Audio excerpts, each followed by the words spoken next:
Hello everyone. Before we start, make sure to like and subscribe to the channel. And leave a comment with where you're from and what time you're watching. That way, YouTube will keep showing you stories just like this one. Now, let's begin. Halloween night 2022 should have been just another fun night out in downtown Denver. At 31, I'd reached that age where costume parties felt more like an obligation than excitement. But my roommate Jenna had convinced me to join her and our friend Ashley for a bar crawl. We'd spent the afternoon putting together last-minute costumes. I went as a vampire with fake blood dripping down my chin. Jenna dressed as a zombie nurse with theatrical wounds painted on her arms. And Ashley transformed herself into a witch with this elaborate green face paint that took her 2 hours to perfect. The three of us had been friends since college, and even though we all had regular jobs now, I worked in marketing, Jenna taught elementary school, and Ashley managed a boutique downtown. We still made time for these nights out together. That particular evening started like any other Halloween celebration, with overpriced drinks, terrible music, and grown adults stumbling around in polyester costumes. The crawl took us through 5 different bars, each one more packed than the last, and by midnight we were exhausted and ready to head home. We'd been smart enough to leave our cars at home, planning to use a rideshare.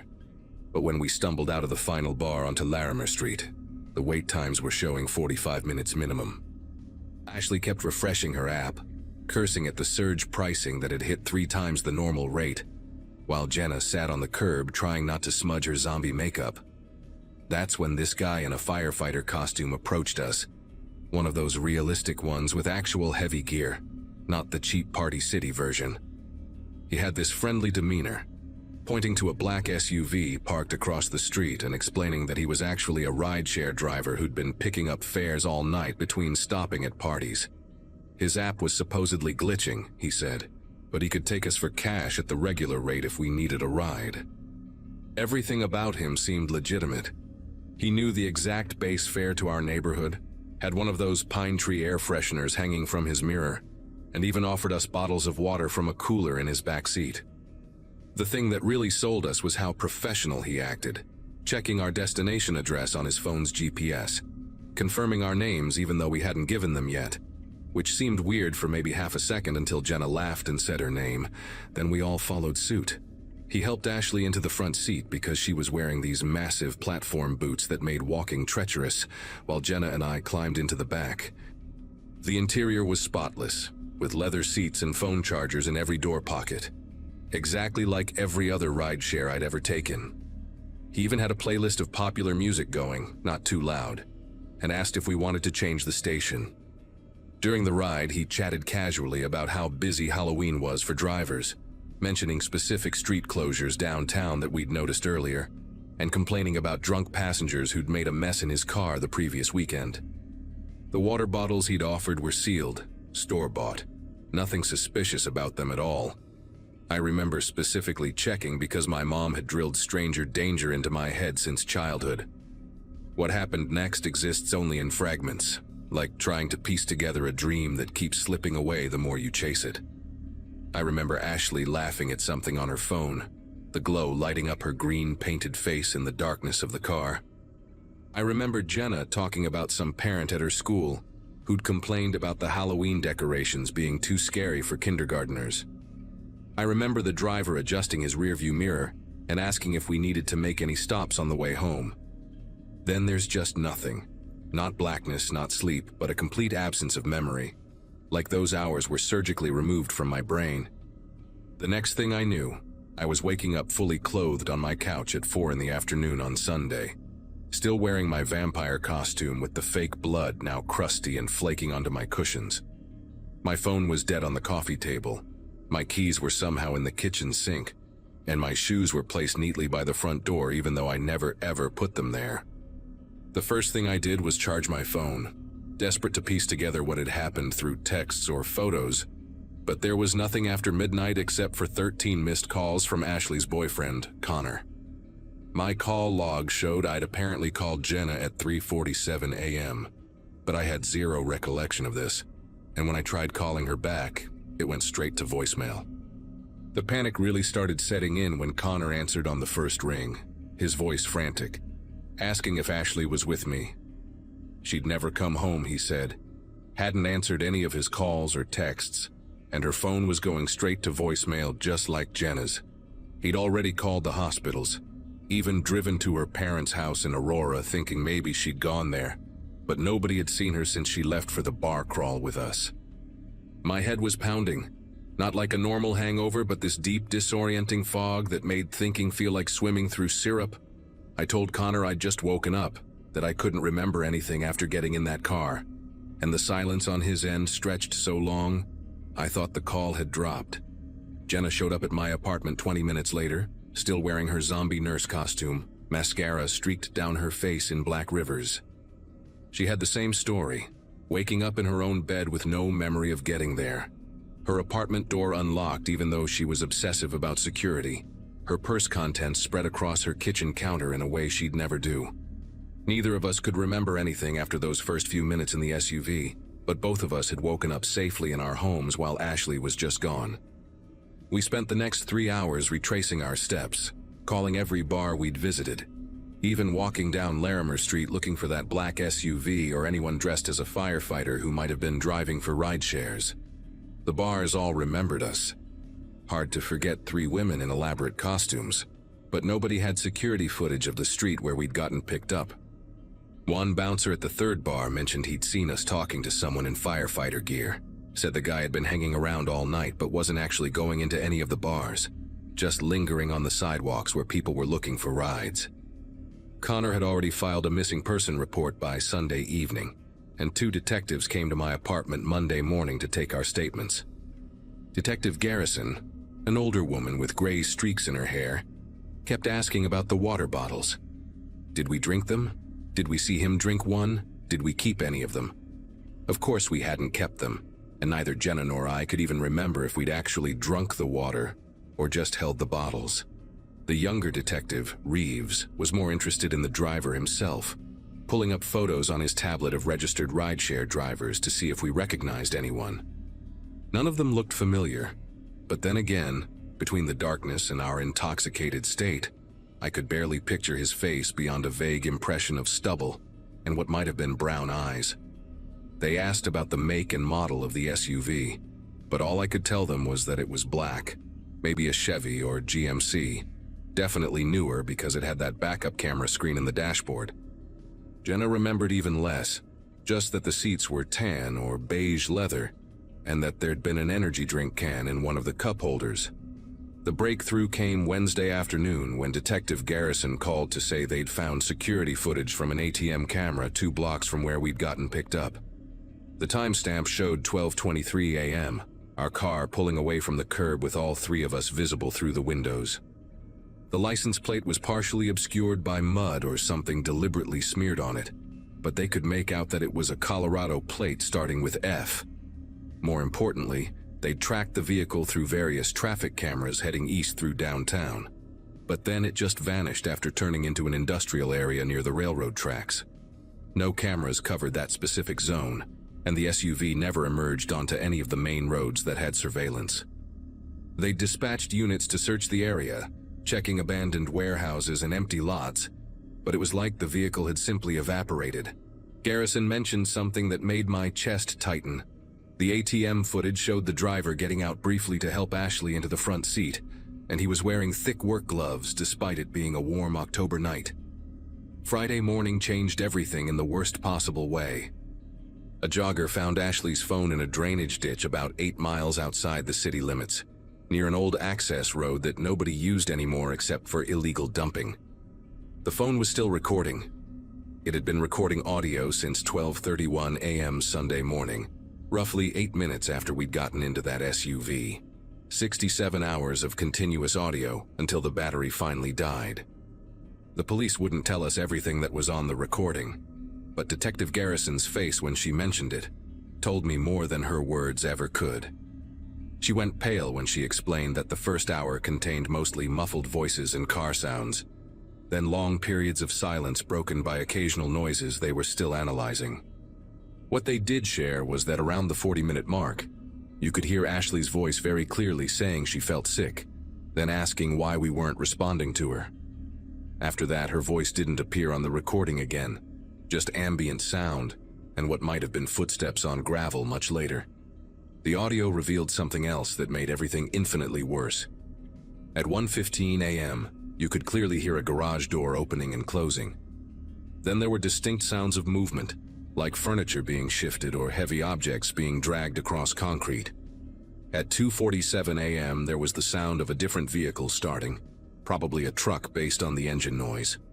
The recording captured this second vehicle driving for approximately 22 minutes before stopping. Then came the worst part, the sound of a shovel hitting dirt, rhythmic and methodical for nearly an hour. The police had tech specialists enhancing the audio, trying to pick up any identifying sounds or voices during those crucial hours. They'd also used the phone's GPS data to track its movement, but whoever had it had disabled location services after the first hour, and the phone had stayed in that ditch from approximately 4 a.m. Sunday until it was found Friday. Garrison asked if we remembered anyone mentioning construction sites or property outside the city, but our minds were just blank walls where those hours should have been. Saturday brought the most terrifying revelation yet, when the tech team managed to enhance a portion of the audio from around 3:30 a.m.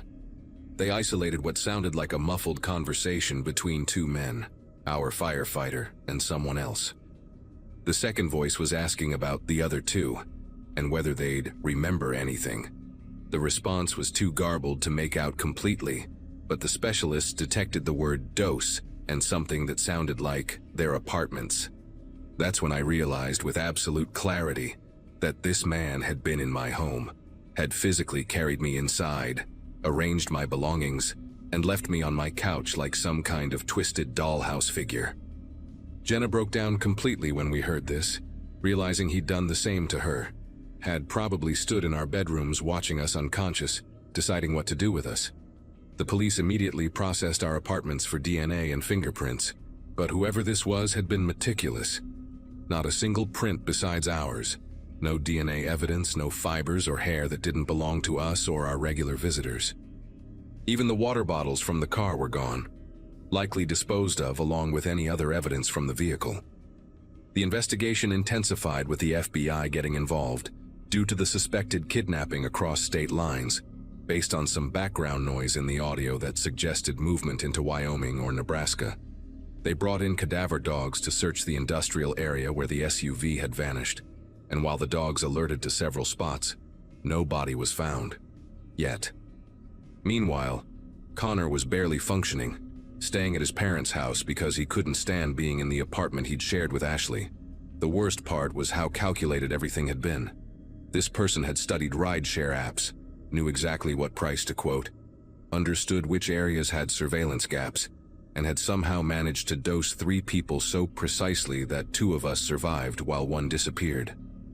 He'd even known our names before we gave them, which meant he'd been watching us throughout the night, possibly heard us introduce ourselves at one of the bars, or seen our IDs when we were getting them checked.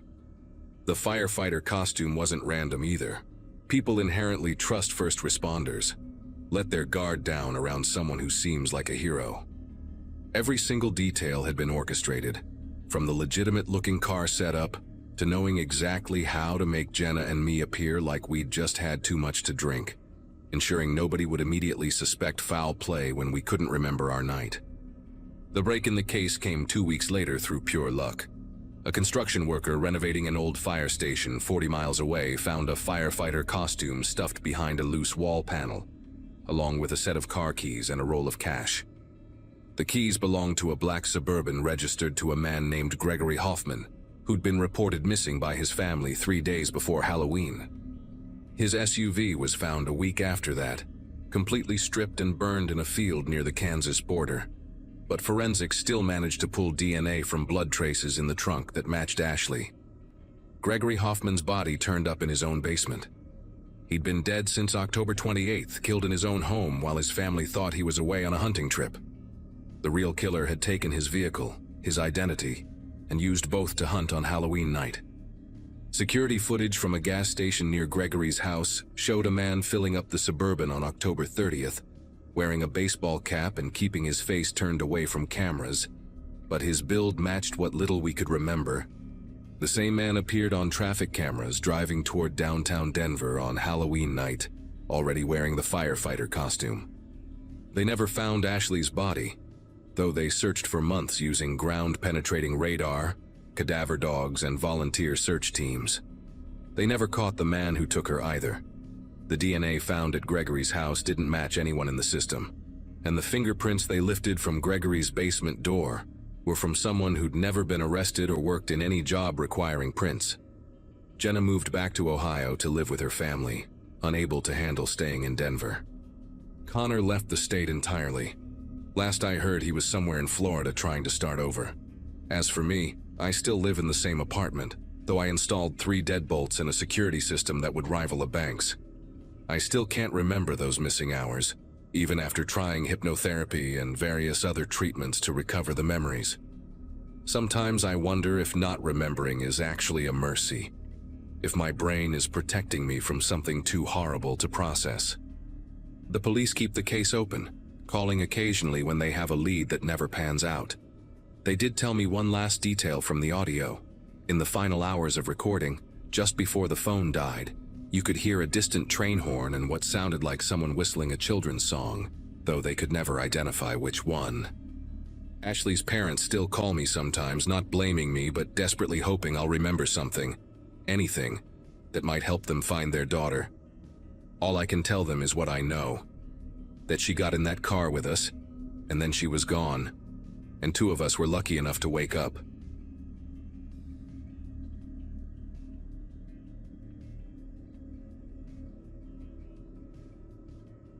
Halloween night, 2018. At 16, my biggest worry was whether Brad from chemistry class noticed my new haircut. My parents owned a small bookstore downtown, and we lived in this old Victorian house at the edge of Riverside, California, where the neighborhood meets the woods. That night, my younger brother Nathan was at a sleepover, and my parents had gone to bed around 11 after handing out candy to the last trick-or-treaters. I stayed up in my room, scrolling through Instagram and texting my best friend Kayla about the party we'd missed, because my dad said it would run too late. The house was finally quiet, just the occasional creak of old wood settling and the wind rustling through the massive oak tree outside my window. Around 12:30, I heard it. This soft, rhythmic knocking coming from downstairs. Not loud or aggressive, just persistent. 3 knocks, pause, 3 knocks, pause. At first I thought maybe some drunk teenagers were messing around, trying to get one last scare in before Halloween officially ended. We'd had problems before with kids from the high school throwing eggs at houses or leaving creepy dolls on porches as pranks. I crept out of my room, avoiding the squeaky floorboard near my door, and made my way down the hallway. The knocking continued, steady and patient, like whoever was out there had all the time in the world. From the landing I could see our front door through the stairway railings, and the porch light was on, casting long shadows through the frosted glass panels. I tiptoed down to the living room and moved toward the window beside the door, my bare feet silent on the hardwood floor. The blinds were closed, but I could angle them just enough to see outside without being noticed. What I saw made my breath catch in my throat. There was a woman sitting on our porch steps, facing away from the door. She was barefoot, which seemed strange for late October, and her shoulders were shaking like she was crying or maybe just cold. Her hair was long and tangled, hanging down her back in dark, matted strands. She wore what looked like a light blue dress or nightgown, but even from behind, I could see dark stains spreading across the fabric. The way she sat there, hunched over and rocking slightly, made her look broken somehow. She wasn't knocking anymore, she was just sitting there trembling in the yellow porch light. I must have made some noise because she started to turn her head, and I quickly stepped back from the window. My heart was pounding so hard I could hear it in my ears. Part of me wanted to wake up my parents, but another part kept thinking maybe she needed help. Maybe she'd been in an accident or someone had hurt her. I peered through the blinds again, this time getting a partial view of her profile. Her face was pale, almost gray under the porch light, and there were dark streaks running down her cheeks, whether from makeup, dirt, or something else I couldn't tell. She kept looking over her shoulder toward the street, quick, nervous glances like she expected someone to appear at any moment. Then she started knocking again, harder this time, and I heard her voice, hoarse and desperate, calling out something I couldn't quite make out through the door. The knocking got loud enough that I heard my parents' bedroom door open upstairs.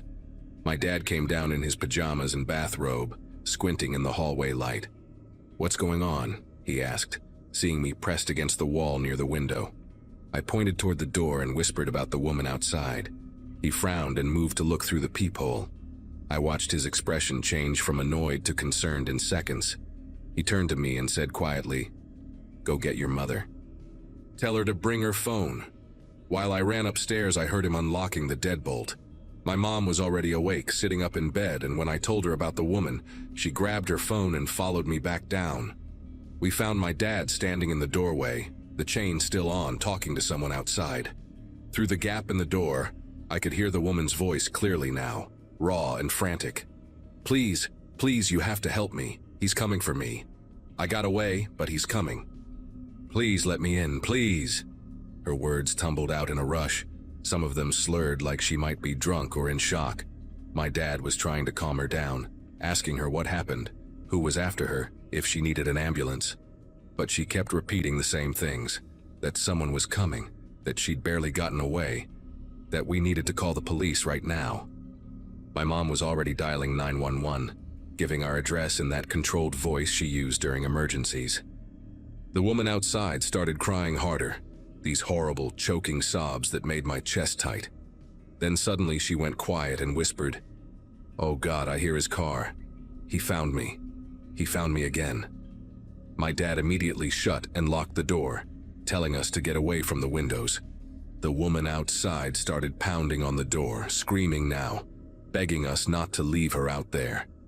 It was awful, the sound of pure terror in her voice. My mom was still on the phone with the dispatcher, explaining the situation, saying we needed officers immediately.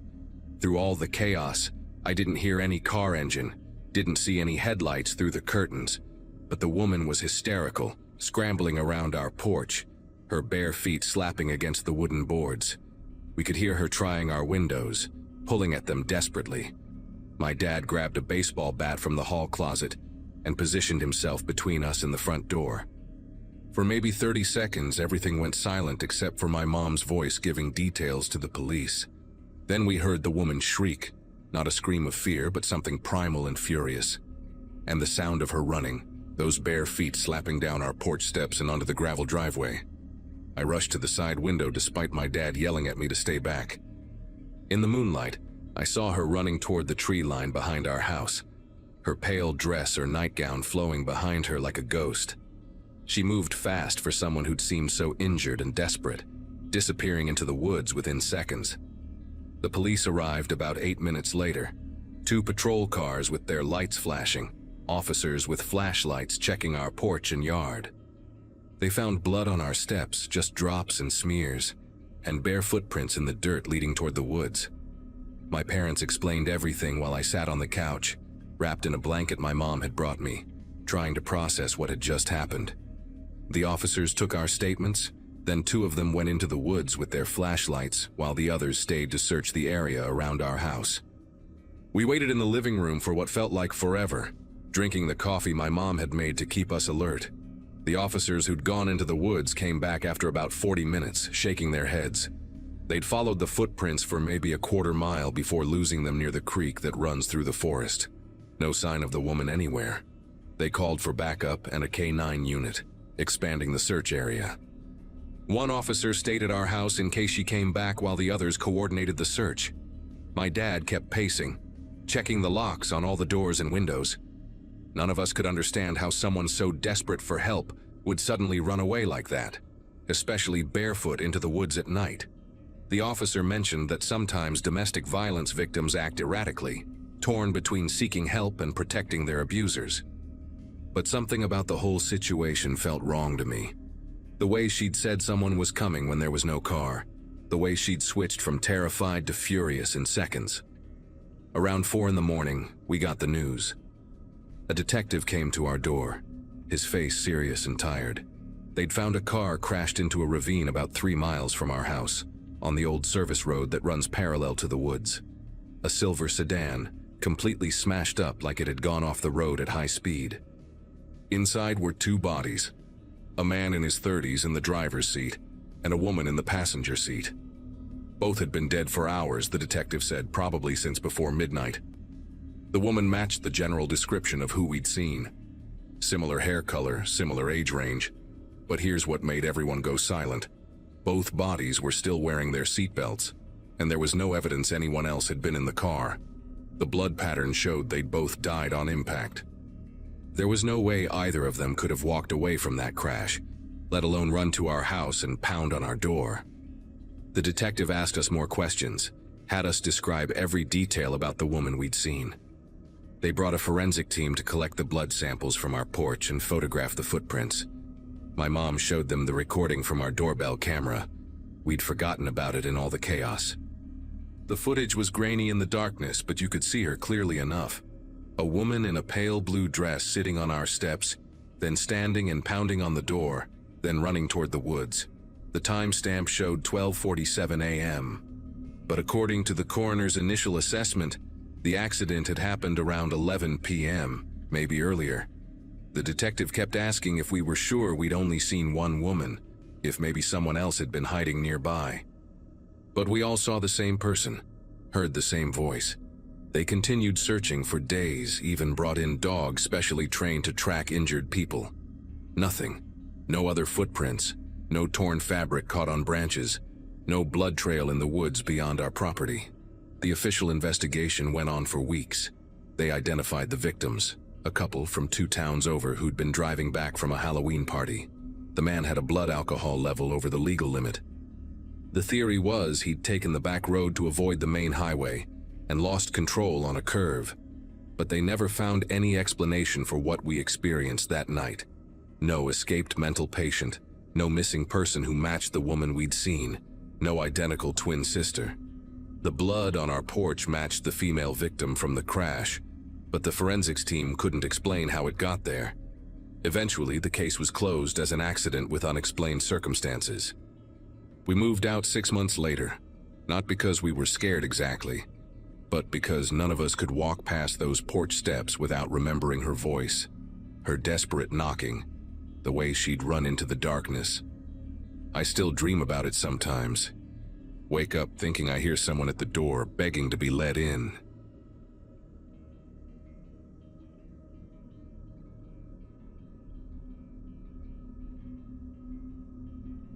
The thing about college parties is that they all blend together after a while. But that night in October at the house on Birch Avenue is burned into my memory like a scar that won't fade. I was halfway through my junior year at State University, grinding through economics courses and surviving on ramen and energy drinks like every other broke college student. My roommate Jake Sullivan and I had been inseparable since freshman orientation, one of those friendships that just clicked from day one. Jake had this incredible ability to make friends with literally anyone. He'd walk into a room full of strangers and leave with 5 new contacts and plans for the weekend. He was the guy who'd lend you his last $20 knowing you'd probably forget to pay him back, who'd drive across town at 3 in the morning to pick you up when your ride bailed, who knew exactly when you needed to hear a terrible joke to break the tension during finals week. We'd been through everything together those first 2 years. Failed exams, successful parties, that disastrous spring break road trip where his car broke down in the middle of nowhere. That particular Saturday night, we were headed to what everyone was calling the party of the semester, hosted by some seniors renting this ancient house that looked like it hadn't seen repairs since the 70s.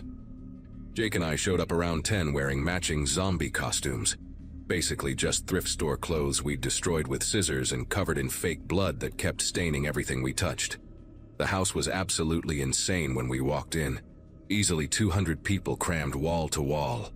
The air so thick with artificial fog and body heat that breathing felt like work.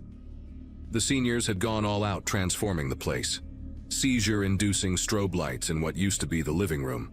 Kitchen converted into a chaotic bar where people were mixing drinks with whatever they could find. Fake cobwebs and plastic skeletons hanging from every doorway and light fixture. But the basement was the main attraction. They'd turned it into this underground club with ultraviolet lights everywhere. The concrete walls covered in neon paint that glowed like toxic waste in the darkness. Getting down there required fighting through a mass of sweaty bodies on stairs so narrow you had to turn sideways, everyone holding drinks above their heads to avoid spilling, the temperature rising with each step down. Once you made it to the bottom, the heat hit you like walking into a sauna. The bass from the speaker so intense it felt like your bones were vibrating. Everyone packed so tight you moved as one giant organism in the darkness. Around midnight, Jake and I were down in that basement, pressed against the back wall trying to catch our breath between songs. The face paint we'd applied so carefully earlier was now running down our faces in gray streaks, making us look more like melting wax figures than zombies. Jake had been dancing with this girl dressed as a vampire for the past hour, but she disappeared upstairs with her friends, leaving him doing these exaggerated dance moves to make me laugh. The crowd around us was getting wilder by the minute. People climbing on each other's shoulders, drinks flying everywhere. Someone had started spraying glow-in-the-dark silly string from a can they'd brought. Jake leaned over and shouted something in my ear about needing air, that the heat was making him dizzy, and started pushing his way toward what he thought was an exit door in the corner. I nodded and turned back to the crowd, figuring he'd be back in 5 minutes like always. There were so many people crushed together that when someone pushed from behind, we all moved forward like dominoes, and by the time I looked back to where Jake had been heading, he'd already vanished into the mass of bodies. 20 minutes passed, then 30, and Jake still hadn't come back. At first I wasn't worried, figured he'd probably run into someone upstairs, maybe got caught up in a conversation or found his way to the bathroom line that stretched halfway down the hall. I pushed my way up the basement stairs, the temperature dropping with each step, my shirt soaked through with sweat going cold against my skin. The main floor was just as packed but definitely cooler. People sprawled on couches, couples making out in corners. Someone had started a beer pong tournament in what used to be the dining room. I checked the kitchen, the back porch where smokers had congregated, even waited outside the bathroom for 10 minutes thinking he might be sick in there. Asked a few people if they'd seen a tall guy in a zombie costume, but that description fit about 30 different people at the party. The weird thing was that Jake's phone kept going straight to voicemail, not ringing, just immediate voicemail like it was turned off or dead. That wasn't like him at all. Jake was the type who'd answer texts while showering, who kept a portable charger in his pocket because he never let his phone die. By 1 in the morning, I was starting to panic. I'd searched every room in the house twice, even pushed my way back down to the basement thinking maybe I'd missed him in the crowd. The party was still raging, but I couldn't focus on anything except finding Jake. I grabbed this guy Steve who lived down the hall from us in the dorms, explained that my roommate had disappeared, and he helped me search again. We went through the whole house systematically this time. Every bedroom, closet, even checked the backyard where people had built a bonfire in a metal trash can. Steve suggested maybe Jake had hooked up with someone and left, but that didn't make sense either. Jake would have texted me, would have sent one of his stupid emoji combinations that only he thought were funny, would have let me know he was heading out. Plus, his car was still parked exactly where we'd left it 3 blocks away. I'd run out to check, hoping maybe he'd felt sick and gone to sleep it off. The windows were fogged up from the cold, but I could see through enough to know he wasn't inside, and his spare key was still hidden in the magnetic box under the wheel well, where he always kept it. I finally found the host, this senior named Kevin Brennan, who I'd only met once before, and asked him if there were any other exits from the basement, anywhere Jake might have gone to get some air. Kevin looked at me like I was insane, his pupils dilated and clearly several drinks deep into the night. He said the basement only had one entrance, those narrow stairs everyone was using, and that the door in the corner had been locked and blocked off for months. When I insisted Jake had headed toward that corner door, Kevin got defensive, said that area was off limits, that they'd specifically piled boxes and old furniture in front of it to keep drunk people from messing around back there. But Jake had definitely walked in that direction. I could picture it clearly, him weaving through the crowd, his hand up in that half wave he always did, heading straight for that corner. Kevin started getting aggressive, asking why I was trying to cause problems, saying maybe my friend just left without telling me, that I needed to chill out and stop making accusations. The music was still pounding from the basement, but suddenly it felt threatening instead of exciting, like the rhythm of something terrible happening just out of sight. Steve and I went back down to the basement one more time, using our phone flashlights to cut through the UV lighting and actually see that corner clearly. The crowd had thinned out just a little, enough that we could push through to the back wall without too much resistance. There were definitely boxes stacked up in that corner, old cardboard things with water damage and torn edges, plus what looked like a broken couch standing on its end. But when I looked closer, I noticed something that made my chest tighten. There were fresh scrape marks on the concrete floor, like something heavy had been dragged recently. The dust patterns didn't match either. You could see clean rectangular shapes where boxes had been sitting for a long time, but they weren't lined up with where the boxes were now. Someone had moved all this stuff recently, maybe even tonight. Steve saw it too, started pulling at one of the boxes to see what was behind them. But then Kevin appeared with 2 other guys, all of them bigger than us, telling us we needed to leave immediately. They weren't asking. They physically grabbed our arms and started marching us toward the stairs. Kevin saying something about calling the cops if we didn't get out of his house right now, that we were killing the vibe and freaking people out. They literally threw us out the front door, Steve stumbling and almost falling down the porch steps. I tried to explain one more time that my best friend was missing, that something was seriously wrong, but Kevin just stood in the doorway with his arms crossed. His face completely changed from the friendly party host to something cold and dangerous. He said Jake had probably just found a girl and bailed, that it happened all the time at parties, and if I came back or tried to cause more trouble, he'd make sure campus security heard about it. The door slammed in our faces, the deadbolt clicking into place, and suddenly we were standing on the sidewalk in the cold October air, while the party continued inside without us.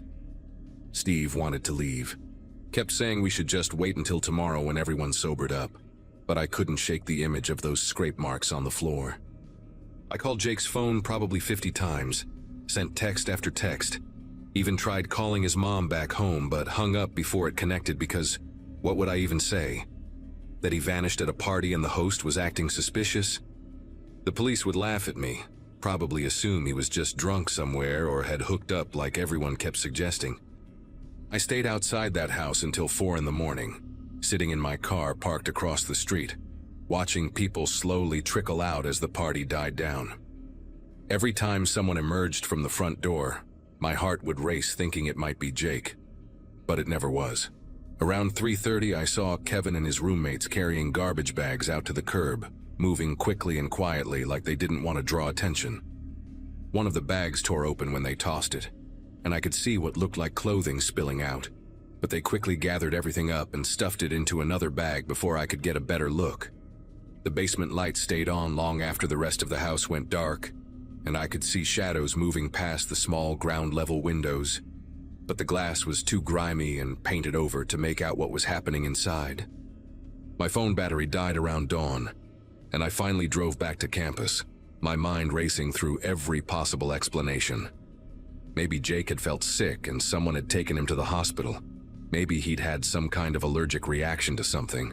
Maybe there was a back exit I didn't know about, and he'd left without his car for some reason. Sunday morning, I filed a missing person report with campus police, even though they clearly didn't take it seriously at first. The officer kept asking if Jake had been drinking, if we'd had an argument, if he had a history of taking off without telling anyone. I gave them Kevin's name and address, explained everything about the basement and the blocked door, the suspicious behavior, how Jake's car was still there. It wasn't until I mentioned that Jake was supposed to take a midterm on Monday, that he had perfect attendance and would never miss an exam, that they finally agreed to do a welfare check at the house. I went with them, sitting in the back of the patrol car as we drove to Birch Avenue, my stomach churning with a mixture of hope and dread. The house looked different in daylight, shabbier, smaller, with Halloween decorations hanging limp and sad from the porch railings. Kevin answered the door looking haggard and annoyed, but his expression changed quickly when he saw the uniforms. He was suddenly cooperative, concerned even, saying he'd help however he could, that he hoped Jake was okay, that these parties sometimes got out of hand and people wandered off. The police searched the main floors first while Kevin followed them around, explaining that hundreds of people had been through the house, that it would be impossible to know where everyone went. When they got to the basement, I watched Kevin's jaw tighten as they approached that corner with the stacked boxes. He quickly mentioned that area was just storage, that it had been blocked off for months because of water damage, that no one could have gone back there during the party. But one of the officers, an older woman with sharp eyes, noticed the same scrape marks I'd seen and asked Kevin to move the boxes. He protested at first, said it was dangerous back there, that the landlord had specifically told them not to let anyone pass that point, but the officers insisted. It took them about 10 minutes to clear everything away, Kevin getting more agitated with each box they moved. His roommates now gathered at the top of the stairs watching nervously. Behind all that junk was a door, just like I'd suspected, but it was different than I expected. Heavy wood reinforced with metal brackets with a padlock that looked brand new hanging from the latch. Kevin immediately said he didn't have the key, that the landlord must have locked it, that it probably just led to old heating equipment or something. The officers made him call the landlord right there, and while they waited, I noticed one of Kevin's roommates slip away upstairs, pulling out his phone as he went. The landlord arrived within 20 minutes, a nervous older man named George Hoffman who kept wiping his palms on his jeans. He fumbled with a ring of keys for what felt like forever, before finding the right one, his hands trembling as he worked the padlock. The door opened to reveal wooden stairs descending into darkness, way deeper than the basement level, with a smell coming up that made everyone step back, musty and metallic and wrong. The cops went down first with flashlights while we waited above, Kevin now completely silent, his face gray. I could hear them moving around down there, their voices echoing strangely, and then one of them shouted for everyone to get back, to not come any closer. The older officer came up the stairs fast, already on her radio calling for backup and crime scene techs, her face pale. She wouldn't tell me what they'd found, just kept saying to wait outside, that this was now an active investigation. But I heard her tell the dispatcher they'd discovered what appeared to be an old storm shelter that had been recently accessed, with evidence of blood and a single brown leather sneaker that matched the description of what Jake had been wearing. Within an hour, the entire street was blocked off with police tape, detectives, and forensic teams swarming the house. They arrested Kevin and his 3 roommates on the spot, putting them in separate patrol cars while they processed the scene. I sat on the curb across the street for hours, watching them carry evidence bags out of that house, each one making my hope drain a little more. Finally, a detective named Melissa Chen came over and sat beside me, her voice gentle as she explained what they'd pieced together so far. The storm shelter had been built in the 50s during the Cold War, a concrete bunker that previous tenants had used for storage, until it was supposedly sealed off 5 years ago. But Kevin and his roommates had discovered it when they moved in, had been using it for something the detective wouldn't specify, something that required them to soundproof it and install a new ventilation system. They found evidence that someone had been held down there recently, signs of a struggle, blood on the concrete walls. Jake's shoe was there, along with his wallet and phone, which had been smashed to pieces. The detective said they were still searching, that there were other passages connected to the shelter that led to the city's old maintenance tunnels, that Jake might have escaped that way or been moved. The truth came out 3 days later when one of Kevin's roommates, a guy named Paul Morrison, broke down and told the police everything in exchange for a plea deal. They'd been using the storm shelter to run some kind of underground fighting ring, bringing drunk college kids down there to fight for money, while others bet on the outcomes. Jake had apparently stumbled onto their operation when he went looking for that exit door, had seen something he shouldn't have through a gap in the boxes. They'd panicked and grabbed him, dragged him down to the shelter to figure out what to do, but Jake had fought back harder than they expected. During the struggle, he'd managed to break free and run deeper into the tunnels, and they'd lost him in the maze of old maintenance passages. Search teams spent 2 weeks combing through those tunnels with dogs and thermal cameras, and finally found Jake about a mile from the house, alive but barely. He'd been wandering in complete darkness for 3 days, had fallen down a maintenance shaft and broken his leg, survived by drinking condensation off the pipes. He'd lost a frightening amount of weight and couldn't stop shaking for weeks afterward, but he was alive, and that's all that mattered to me. Kevin got 15 years for kidnapping and running an illegal gambling operation. His roommates got lesser sentences for their cooperation. The university shut down all parties at off-campus houses for the rest of the year, and that old house on Birch Avenue was condemned and demolished by spring. Jake spent a month in physical therapy learning to walk properly again, and another 3 months in counseling dealing with the trauma of being trapped underground in complete darkness. He never talks about what he saw in that shelter before he ran, just gets this distant look and changes the subject. We're still roommates, still best friends, but something shifted that night. We both learned how quickly a normal college party could turn into a nightmare, how the people serving you drinks might be hiding something monstrous right beneath your feet. Jake graduated last May and got a job at an accounting firm downtown, and I'm finishing up my senior year now. But neither of us goes to house parties anymore, and Jake still sleeps with a nightlight on, still checks every door in a room to make sure he knows where the exits are. Sometimes I catch him staring at nothing, rubbing that scar on his leg from where the bone broke through, and I know he's back in those tunnels, running through the darkness, trying to find his way out.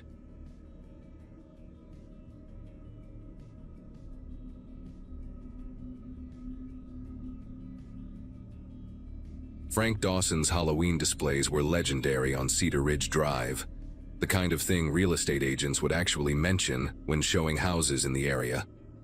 Every October, he'd transform his entire front yard into something that belonged in a horror movie studio lot, not a quiet residential street in Portland.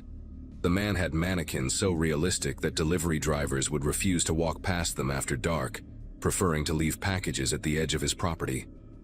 His fake blood mixture had this glossy, thick consistency that never seemed to fully dry, and he'd splatter it across his driveway in patterns that looked like someone had dragged a body toward his garage.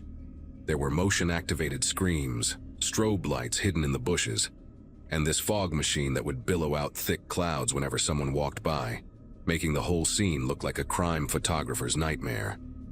The neighborhood had gotten used to it over the years, treating Frank's obsession like a quirky local tradition. Parents would walk their kids by during daylight hours for a safe scare.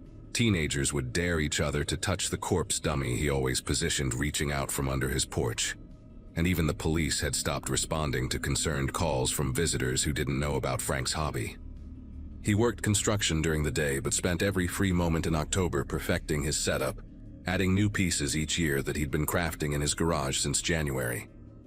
Last year, he'd added this incredibly disturbing piece, a mannequin dressed as a jogger, sprawled across his lawn with running shoes still on, earbuds trailing from its ears, positioned like someone had attacked them mid-run. The attention to detail was unsettling. He'd even added sweat stains to the shirt and grass stains on the knees. This year, Frank started earlier than usual, hauling stuff out on October 1st instead of waiting until the second week like he normally did. I watched from my living room window as he arranged what looked like a whole crime scene across his yard. Yellow tape sectioning off areas, evidence markers next to pools of that signature fake blood, and bodies positioned at weird angles all over the grass. But something about this year's main centerpiece made me stop mid-sip of my morning coffee. Right in the middle of his lawn, illuminated by a spotlight he'd installed, was a man in a business suit, face down with one arm stretched toward the sidewalk like he'd been trying to crawl away. The suit was navy blue with subtle pinstripes, the kind you'd see at any downtown office, and there was a briefcase spilled open near the body with papers scattered around it. Frank had even added a coffee cup on its side, dark liquid staining the papers brown. The thing that really got me was how fresh everything looked. Usually Frank's props had this theatrical quality, obviously fake even when they were well made. But this businessman dummy looked different. The suit fabric had natural wrinkles where the body was positioned. The leather shoes had scuff marks on the soles, and when the wind picked up, I swear I saw the jacket flutter in a way that seemed too natural for a stuffed mannequin. Frank spent hours adjusting the scene, moving the briefcase a few inches here, repositioning the papers there, stepping back to examine his work like an artist with a canvas. When he finally went inside that evening, I found myself staring at that suited figure for longer than I should have. trying to figure out what exactly made it so much more convincing than his previous displays. By day 3, the smell started. At first I thought maybe Frank had gone overboard with some kind of rotting food effect, trying to add another sensory element to his display. The October heat wave we were having, temperatures pushing into the mid-70s when they should have been in the 50s, wasn't helping. That sweet heavy odor would drift across my yard whenever the wind shifted, making me close my windows despite the warm weather. I saw other neighbors doing the same thing. Mrs. Kalinsky from 2 houses down actually came over to ask if I knew what Frank was using this year. That stank so bad. Her beagle wouldn't even walk past Frank's house anymore, pulling against his leash and whining whenever she tried to take him that direction. The mailman started leaving Frank's mail at the end of his driveway, instead of walking up to the door slot. Frank didn't seem to notice or care about the smell. Every evening he'd come out with a beer, sit on his porch steps, and admire his handiwork like nothing was wrong. He'd wave at anyone who passed by, that proud grin on his face, completely oblivious to how people were starting to speedwalk past his property with their shirts pulled up over their noses.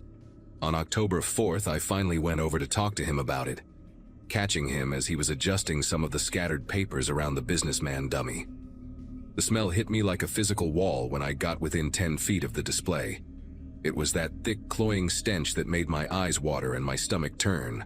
Nothing like the artificial Halloween scents they sold at party stores. Frank just laughed when I mentioned it, said he'd found some new decomposition spray online that was supposed to be super realistic, military-grade stuff that crime scene cleanup crews used for training. Standing that close to the businessman prop, I noticed other details that made my skin prickle. There was a wedding ring on the left hand, one of those tungsten bands that were popular a few years back, and a watch that was still ticking. I could see the second hand moving through the crystal face. The hair looked real too, not that synthetic Halloween store stuff, but actual human hair with gray streaks at the temples, individual strands moving in the breeze. When I mentioned how incredibly realistic it looked, Frank got this weird expression, almost confused, and said he hadn't added any new props this year, just rearranged his old ones better. That didn't make sense because I'd never seen this particular dummy before, and I'd been watching Frank set up his displays for 5 years straight. He brushed off my questions and went back to arranging his scene, but I noticed he kept glancing at the businessman prop with this puzzled look, like he was trying to remember where it came from. That night I couldn't sleep, partly from the smell that was somehow getting stronger, and partly from a nagging feeling in my gut. Around 2 in the morning, I got up and looked out my bedroom window at Frank's yard. The streetlight cast long shadows across his display, and I could see the businessman prop clearly from my second-floor view. Maybe it was my tired eyes playing tricks, but I swear the position looked different from earlier. The outstretched arm seemed to have moved a few inches closer to the sidewalk. I grabbed my phone and took a picture, telling myself I was being paranoid but wanting some kind of proof. The next morning, I compared the photo to what I was seeing, and sure enough, the arm had definitely shifted. When I saw Frank that afternoon getting his mail, I asked if he'd been adjusting the display during the night. He looked at me like I was crazy and said he hadn't touched anything since yesterday evening. Why would he be messing with it at 2 in the morning? October 5th was when things really went sideways. I was grading papers at my kitchen table when I heard this commotion outside. Dogs barking like crazy, car doors slamming, voices shouting. Through my window, I saw Mrs. Kalinsky's beagle had gotten loose and run straight into Frank's yard, going right for the businessman display. The dog was pawing at the figure, whimpering and barking, trying to grab something with its teeth. Mrs. Kalinsky was screaming for her dog to come back, but she wouldn't step foot on Frank's property. Frank came running out of his house yelling at the dog to get away from his display, but when he got close enough to grab the beagle's collar, he suddenly stopped dead. The color drained from his face as he stared down at what the dog had been pawing at, a wallet that had fallen out of the businessman's pocket. Frank picked it up with trembling fingers, opened it, and I could see him mouth the words, "Oh God," over and over as he looked at whatever ID was inside. The police arrived within 20 minutes of Frank's call. Not just one patrol car, but 3, then a van. Then people in different uniforms who started putting up actual crime scene tape that looked exactly like Frank's fake ones. They cleared everyone back, wouldn't let anyone get close, but from my porch I could hear fragments of their radio chatter. Missing person, they kept saying. Robert Henley, local insurance adjuster, hadn't come home from work 6 days ago. His wife had reported him missing on October 2nd, said he'd left the office like normal, but never made it home. The way the cops were looking at Frank, taking pictures of his entire display, measuring distances between props, it was clear they thought he'd done something. Frank kept shaking his head, explaining over and over that he'd found all his mannequins already positioned when he started setting up on October 1st, assumed someone had played an early Halloween prank by adding extra props to his collection in the night. He swore he thought it was just another dummy, maybe one that someone didn't want anymore and figured he'd appreciate. The coroner confirmed what the smell had been telling us all along. Robert Henley had been dead for approximately 6 days, likely killed elsewhere and deliberately placed in Frank's yard sometime during the night of September 30th. The real kicker came when detectives found security footage from the house 3 doors down that had a partial view of Frank's yard. The grainy video showed a van pulling up around 3 in the morning on October 1st, someone in dark clothes dragging something heavy across Frank's lawn, spending about 15 minutes arranging it among the Halloween decorations that Frank had left out from the previous year. The person knew exactly what they were doing, positioning the body to blend in perfectly with Frank's signature style. They'd even scattered fake evidence markers around to make it look like part of the scene. The detective told me later that whoever did it had probably been watching Frank's displays for years, knew his patterns, knew he'd start setting up on October 1st, and wouldn't look too closely at what was already there. They never did catch who did it. The van was stolen, found burned out 2 counties over a week later. Robert Henley's murder became one of those cases that goes cold after all the leads dry up. No enemies anyone knew about, no life insurance policies worth killing for, no affairs or gambling debts. Just a regular guy who sold insurance and coached Little League on weekends, whose body ended up as part of a Halloween display for 5 days before anyone realized. Frank took down all his decorations the day after the police finished processing his yard. Not just for that year, but permanently. I helped him haul boxes to the dump, watched him throw away thousands of dollars worth of props he'd collected over the years. He couldn't stand to look at any of it anymore, he said. Moved away 3 months later. Heard he went to Arizona where Halloween's not such a big deal. The new family that bought his house has no idea why nobody on our street really decorates for Halloween anymore. Why we all just leave our porch lights off and pretend we're not home when October 31st rolls around. Some things just kill the spirit of a holiday, you know. And every time I smell that particular sick sweet smell, whether it's roadkill or spoiled meat or whatever, I'm right back there, watching Frank realize that he'd been tending to a corpse for 5 days, adjusting its position, stepping around it with his morning coffee, proud of how realistic his display looked this year.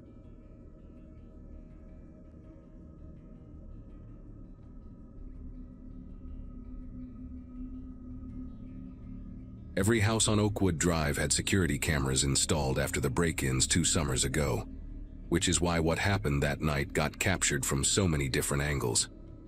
Living alone since my divorce, I'd gotten into a predictable rhythm. Warehouse job at the distribution center outside Madison, Wisconsin.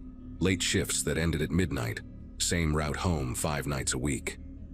32 isn't old, but it's old enough to appreciate a quiet routine, especially after the chaos of a messy split.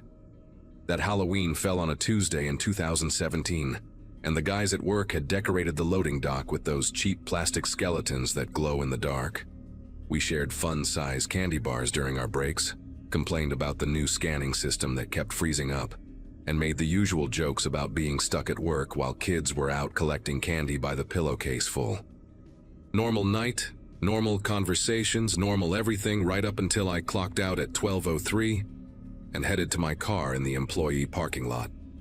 Madison gets quiet after midnight, but that drive home felt like traveling through a ghost town. And I don't mean that in the Halloween decoration sense. The university district usually has at least a few drunk students wandering around, especially on Halloween, but the streets were completely empty. Not just empty, but wrong somehow. Like everyone had gotten some memo I'd missed about staying indoors. The 20-minute drive felt longer with no other cars on the road. Just me and my headlights cutting through patches of fog that had rolled in from the lakes. Every house I passed still had porch lights burning bright, those universal Halloween signals that candy was available, except it was way too late for any kid to still be out. The McDonald's on Miller Road sat dark. The gas station that never closes had its pumps shut off. Even the police car that usually sits at the speed trap near the industrial park was nowhere to be seen. By the time I turned onto my street, my brain was trying to rationalize it all. Maybe there was some big event downtown I hadn't heard about. Maybe the weather forecast had warned about storms. Maybe I was just tired and overthinking everything. My driveway is one of those long gravel types that curves slightly, about 40 feet from the street to my garage, lined with these overgrown juniper bushes the previous owner planted in the 90s. As my headlights swept across the gravel, illuminating the path ahead, two figures came into view at the very end of my driveway, right where it meets the sidewalk. They were just standing there, perfectly still, facing my direction. Both wore those vintage clown masks, not the cheap plastic ones from party stores, but those old-school rubber ones with the wild orange hair, huge red noses, and painted smiles that stretched way too wide. One was notably taller, maybe 6'3", wearing what looked like a mechanic's coveralls splattered with dark stains. The shorter one, probably 5'8" or 5'9", had on a faded yellow raincoat despite the fact it hadn't rained in weeks. They weren't moving, weren't talking, just standing there like mannequins somebody had placed at the end of my driveway as the world's worst Halloween prank. My first thought was college kids being idiots, because Madison is full of them and Halloween brings out their worst judgment. I actually laughed a little, reaching for my phone to maybe snap a picture for my buddies at work. Check out these morons trying to scare me. But as I got closer, my headlights lit them up better, and that's when I noticed what the taller one was holding. Down by his side, gripped in his right hand like it weighed nothing, was a sledgehammer. Not a prop, not some foam Halloween decoration, but an actual sledgehammer with a worn wooden handle and a head that had seen some serious use. The shorter one's hands were empty, but stayed weirdly positioned at stomach level, fingers spread wide like they were pressing against invisible glass. Neither of them reacted to my car approaching, didn't shield their eyes from the headlights, didn't shift their weight or adjust their stance.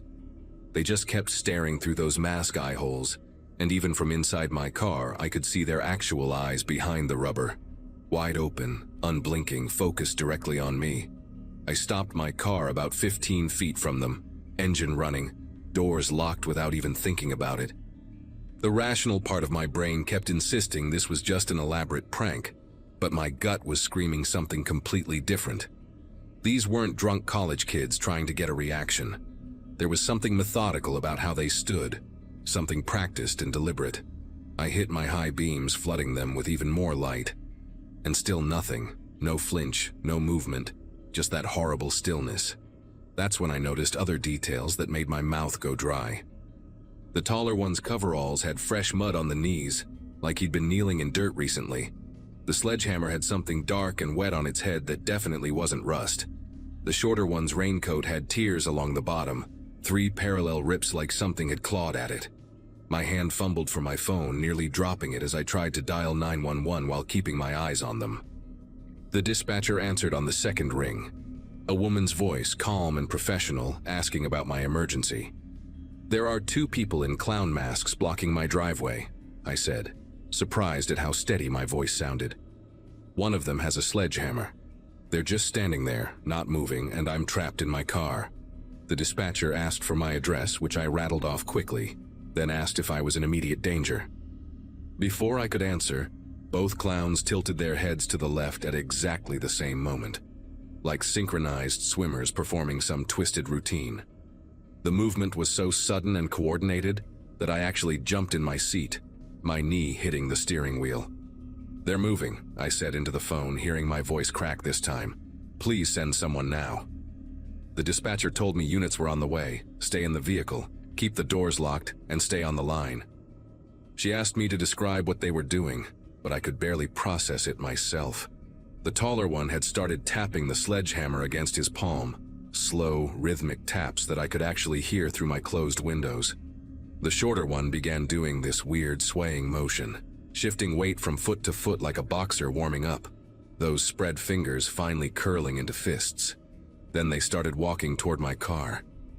Not running, not rushing, just walking with these measured, deliberate steps that somehow felt more threatening than if they'd charged at me. The dispatcher kept asking what was happening, and I kept narrating like some twisted play-by-play announcer, but my voice was getting higher, tighter. They're coming closer, maybe 10 feet away now. The tall one is raising the hammer. That's when I threw the car in reverse, tires spinning on the gravel, backing up fast toward the street.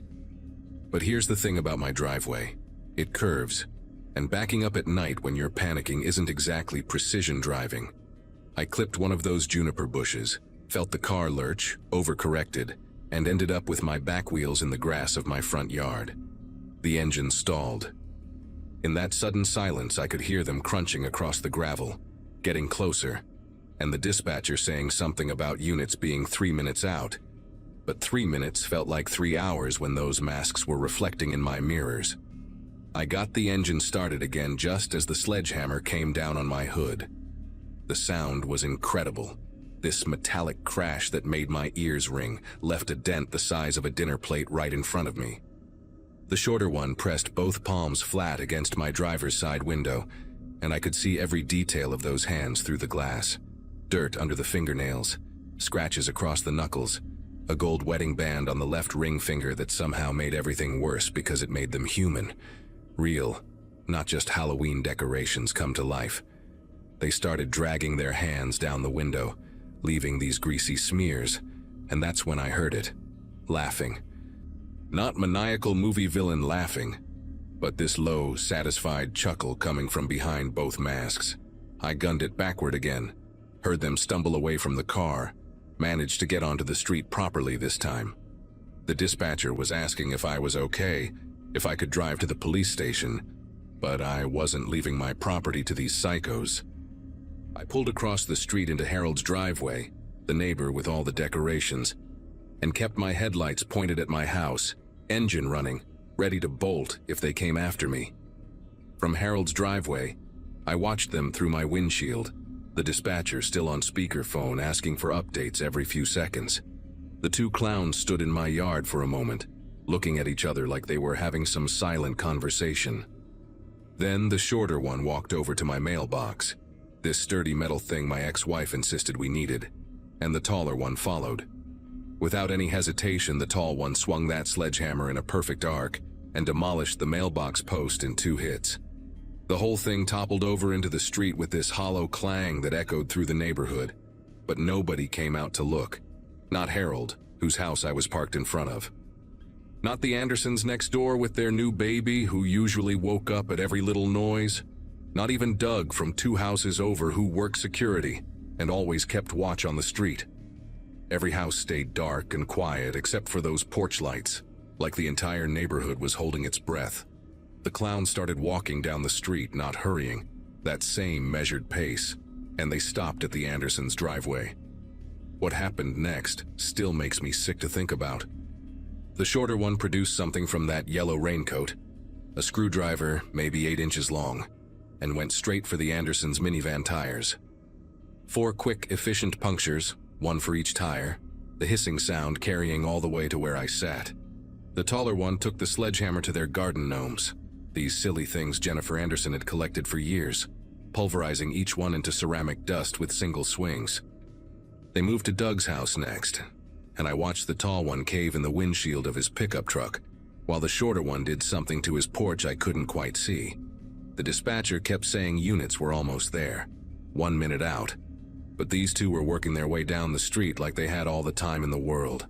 Every few houses they'd stop, look back at me still sitting in Harold's driveway with my lights on, and do that synchronized head tilt again. They wanted me to watch. This whole thing, whatever it was, they wanted me to see it all. The worst part was how quiet they were. No whooping or yelling or typical vandalism noise, just the sounds of destruction and those occasional low chuckles that drifted across the night air. Finally, I saw the blue and red lights coming down the street. 2 squad cars, no sirens but lights flashing, moving fast. The clowns saw them too. They were standing in front of the Thompsons' house about 6 houses down from mine. And when those lights appeared, they just stopped. Didn't run, didn't panic, just stood there facing the approaching police cars. The cops pulled up, blocking them in. Officers getting out with hands on their weapons, shouting commands I couldn't quite hear from where I sat. The 2 clowns raised their hands slowly, the tall one still holding that sledgehammer until an officer yelled at him to drop it. It fell to the pavement with a clang that seemed to break whatever spell had been hanging over the neighborhood. Suddenly, porch lights were flicking on. People were coming out of their houses in robes and pajamas, everyone talking at once. Harold came running out to his driveway where I was still parked, asking what the hell was going on, why I was there, what happened to my car. I couldn't even answer him properly, just pointed at the cops putting handcuffs on the 2 figures who were still wearing those horrible masks. The police took my statement that night, then again the next morning at the station. The 2 men in the clown masks were brothers from Beloit, about 40 minutes away, Tommy and Carl Bradshaw, ages 26 and 29. They'd driven up to Madison with a trunk full of tools and no explanation that made any sense. When the cops asked them why they did it, why they picked my street, why they stood at my driveway first, they wouldn't say a word. Just sat there in interrogation, no lawyers, no demands, completely silent. The detective told me they found my address written on a piece of paper in their car, along with 3 other addresses in different Wisconsin towns, but no connection between any of us. No mutual friends, no shared workplaces, nothing. They both pled guilty to vandalism, property destruction, and menacing. Got 18 months each, served 8. I never found out why they came to Oakwood Drive that night, why they waited at my driveway, why they wanted me specifically to watch what they did. The security footage from all those houses, including mine, showed them arriving at exactly 11:47, standing at the end of my driveway for 13 minutes before I got home, never moving, never checking phones, just waiting. Sometimes I still dream about those masks, those synchronized head tilts, that wedding ring catching the light. I moved out of that house 3 months later, got an apartment closer to work, one with a parking garage and a doorman. But every Halloween, when I see kids in clown costumes or those decorative masks in store windows, I remember that night and wonder if Tommy and Carl Bradshaw are out there somewhere, maybe wearing different masks this time, standing at the end of someone else's driveway.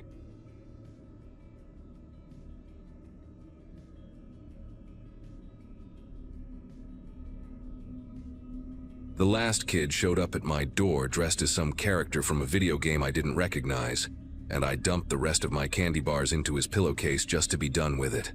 My feet were killing me from standing at the door for 3 hours straight, and the inflatable dinosaur costume I'd been wearing was making me sweat like crazy. After locking up and turning off the porch light, I collapsed on the couch and pulled out my phone to order food. The fridge had nothing but expired yogurt and beer, and Antonio's was the only pizza place still delivering this late on Halloween. Their app was acting weird, taking forever to load, but eventually my order went through. Large pepperoni, garlic knots, and a 2-liter of Coke. 45 minutes, the confirmation said. I peeled off that ridiculous dinosaur suit and grabbed a shower while I waited, figuring I had plenty of time. The doorbell rang right as I was pulling a shirt over my head, still damp from the shower. Through the peephole, I could make out a tall figure in a cracked skull mask holding what looked like a pizza bag. Nothing unusual for Halloween night. I'd seen 3 delivery drivers earlier wearing costumes while I was handing out candy. But when I opened the door, the guy just stood there, completely silent, his head cocked at this weird angle like he was examining me through those hollow eye sockets. The pizza bag in his hands was plain black. No logo or anything. Not the red insulated ones with Antonio's name that I'd seen dozens of times before. He was wearing a faded leather jacket over a black hoodie, and I noticed his jeans had dark stains on them, maybe grease or mud. After what felt like way too long, he finally spoke in this rough whisper that barely sounded human, saying $24.50 for the order. I handed him $30 and told him to keep the change, just wanting this interaction to end. But instead of leaving right away, He reached into his jacket pocket and pulled out this crumpled receipt, smoothing it against his thigh before handing it to me. His fingers were covered in these thick work gloves, the kind mechanics wear, with something dark caked under the fingernails. The receipt was just a plain white slip with my order typed out in basic computer font. No Antonio's header, no phone number, no address, nothing. When I looked up to ask about it, he was already walking away, but not toward any car I could see in my driveway. There was this beat-up gray sedan parked across the street that I'd never seen before. No delivery sign on top, no company stickers anywhere. He climbed in and just sat there for a minute with the engine off, and I could swear he was still watching my house through that cracked skull mask. The pizza tasted fine, maybe a little cold, but I couldn't shake this uneasy feeling while I ate. About 20 minutes later, I heard something outside. Not loud, just this subtle scraping sound like someone dragging something across concrete. My backyard motion light clicked on, flooding the patio with harsh white light. But from the kitchen window, I couldn't see anything out there. Then it clicked off after 30 seconds, the way it's supposed to, leaving everything dark again. I grabbed a flashlight from the junk drawer and went to check the back door, making sure it was locked. And that's when I noticed the doorknob was wet, like someone had just tried turning it with damp hands. The scraping sound came again, closer this time, from the side of the house where I keep the trash cans. My neighbor's dog started going absolutely crazy, barking and snarling in a way I'd never heard from that usually friendly golden retriever. I killed all the lights in my house and moved to the living room window, peeking through the blinds at the street. That gray sedan was gone, but I could see fresh tire marks in the wet leaves where it had been parked. My heart was pounding so hard I could hear it in my ears, and I kept the flashlight gripped tight in my sweaty palm. Then I saw him, or at least I think it was him, standing at the far edge of my property line, just barely visible under the streetlight. Same height, same leather jacket, but the skull mask was gone, replaced by what looked like a plain black ski mask. He was holding something in his right hand, maybe a crowbar or a tire iron, just standing there perfectly still like he was waiting for something. I grabbed my phone to call 911, but my screen was frozen on the Antonio's app, showing my order as still pending, like I'd never received anything at all. The sound of breaking glass from my basement window sent me into full panic mode. I could hear footsteps down there, slow and deliberate, testing each stair to avoid the creaky spots like someone who'd been listening and learning. My phone finally unfroze, and I managed to dial 911, whispering frantically to the dispatcher while barricading myself in the upstairs bathroom. The footsteps stopped at the bottom of the stairs to the main floor, and I heard him trying the basement door that led to my kitchen. Thank God I'd installed that deadbolt last summer. The dispatcher kept telling me to stay calm, that units were on the way, but all I could focus on was the sound of metal scraping against metal as he worked on that lock. Then suddenly, complete silence. No footsteps, no scraping, nothing. Just me breathing hard in that tiny bathroom, sitting in the bathtub with a baseball bat I'd grabbed from my bedroom. The police siren started wailing in the distance, getting louder by the second, and I heard rapid footsteps running through my basement toward the broken window. By the time the cops got there, maybe 3 minutes later, he was long gone, leaving only muddy boot prints across my basement floor and scratches all over the deadbolt. The officers swept through my house with their guns drawn while I waited outside with a blanket around my shoulders, feeling like I was in some crime show. One of them, Officer Daniels, came out holding an evidence bag with that crumpled receipt I'd left on my kitchen counter. He asked me to confirm the name of the pizza place, and when I told him Antonio's, he got this concerned look on his face. Turns out, they'd called the restaurant. Antonio's had no record of my order, no driver working that night matching my description, and their last delivery had gone out at 9:15, over an hour before my pizza arrived. They found more evidence over the next hour that made everything worse. My security camera, which I'd honestly forgotten was even working, had captured the whole thing in grainy black and white footage. The guy had been circling my house for at least 30 minutes before ringing the doorbell, trying every window, checking every door, even lifting up my garage door a few inches to peer inside. At one point in the footage, he stood directly under the camera and looked up, that skull mask filling the entire frame, like he wanted me to know he knew it was there. The investigators found something else too, a receipt from a hardware store time-stamped from that afternoon, blown against my fence for items including work gloves, a crowbar, and zip ties. The cop showing me the footage pointed out something I hadn't noticed. In several frames, you could see another person sitting in that gray sedan. Just a shadow, really, but definitely someone else involved in whatever this was supposed to be. The detective assigned to my case, a woman named Rivera with tired eyes and coffee stains on her blazer, sat me down and explained what they thought had happened. These guys had been hitting houses all through October, using food delivery as a cover to scope out potential targets. They'd watch for people living alone, figure out their routines, then come back later for a home invasion. The Halloween angle was new though. With everyone wearing masks and costumes, nobody would think twice about a delivery driver in a skull mask. She showed me reports from 3 other neighborhoods where similar things had happened, though I was the only one where they'd actually tried to break in that same night. The pizza was real, she explained, probably from some cheap place across town, just to make the interaction seem legitimate enough that victims wouldn't immediately call the cops. What really got to me was when she mentioned they'd found similar boot prints at another house 2 streets over, where an elderly man had ordered Chinese food around 8 that same night. Officer Daniels came back with more questions and a laptop showing mugshots, asking if any of the faces looked familiar. But how could I tell when the guy never took off his mask? They had me walk through everything 3 more times, and each telling made me remember new details.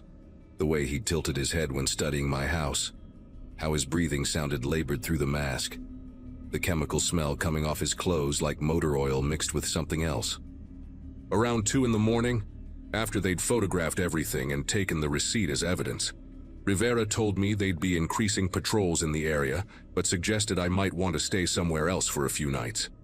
My sister lived 40 minutes away in Terre Haute, and I called her from the police station parking lot, my voice shaking as I tried to explain why I needed to crash at her place without completely freaking her out about what had just happened. I stayed at my sister's place for a week, barely sleeping, jumping at every doorbell and delivery truck that passed by. When I finally went back home, I installed a new security system with cameras covering every angle, motion sensors that could detect a mouse, and one of those video doorbells that lets you see who's there from your phone. The police never caught those guys, at least not that they told me about, but the break-in stopped after Halloween, just vanished like they'd never happened. Rivera called me 2 weeks later to say they'd found the gray sedan abandoned in a parking garage downtown, completely cleaned out except for a stack of fake receipts from various restaurants and a box of those cheap skull masks you can buy at any costume shop. The worst part was finding out from my neighbor months later that he'd seen someone in his backyard that same night, trying his shed door, but figured it was just drunk teenagers playing Halloween pranks and didn't call anyone about it. Even now, years later, I don't order delivery to my house anymore. I always pick it up myself or meet drivers at the gas station down the street where there are lights and cameras everywhere. Every Halloween when the doorbell rings, even when I can see it's clearly just kids in superhero costumes, my chest gets tight and I have to take a deep breath before opening the door. The detective was probably right about it being some organized crew that moved on to another city. But sometimes I wonder if that guy in the skull mask drives past my house occasionally, remembering the one that got away, maybe waiting for me to let my guard down and order another pizza on some random night. I keep that baseball bat next to my bed now, and I've gotten really good at recognizing the sound of every normal creak and settling noise my house makes, so I'll know immediately if something's actually wrong. The funny thing is, I found out later that Antonio's had actually closed at 9 that night due to their oven breaking down, which means whoever brought me that pizza had gone through the trouble of getting one from somewhere else, just to make their twisted plan work.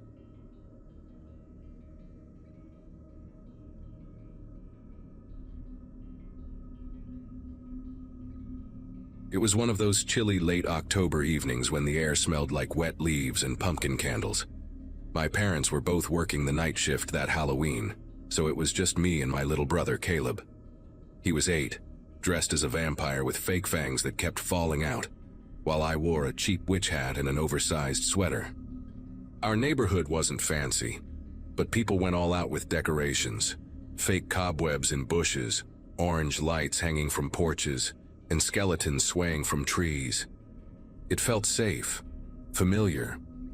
I'd walked those streets my whole life, and I thought I knew everyone who lived there. We started around 6 when the sky was still a faded purple, and kids were running from door to door with plastic pumpkins. I remember how Caleb kept tugging on my sleeve, pointing at every house that had a fog machine or a motion-activated ghost. Everything felt normal, until I noticed the white van parked across from the Hendersons' house. No decorations, no logo, just plain white. The windows were tinted darker than usual, and I could barely make out if someone was inside. I told myself it was probably just a neighbor's friend, maybe someone visiting for the holiday. But about 20 minutes later, when we turned onto Willowbrook Lane, there it was again. Same white van, same spot near the corner. I laughed nervously and said something to Caleb about how funny it was that the same car kept following our route. But he didn't even look up. He was too busy counting his candy. I tried not to think about it, but my mind started piecing things together. The van hadn't passed us yet. Somehow it always ended up one street ahead. I told myself I was being paranoid, that maybe there were 2 vans that looked alike. By the time we reached the last few houses, most of the little kids had gone home, and the streets were quieter. Porch lights flickered on and off as people ran out of candy. That's when I saw the van again, parked halfway down Birchwood Court, its headlights off. It was angled slightly toward us, like it had stopped mid-turn. I held Caleb's hand tighter and said we were heading home. He groaned, saying he still wanted to hit just one more house, but I didn't answer. Something about that van, the stillness of it, the way it seemed to wait, made the back of my neck sting with cold air.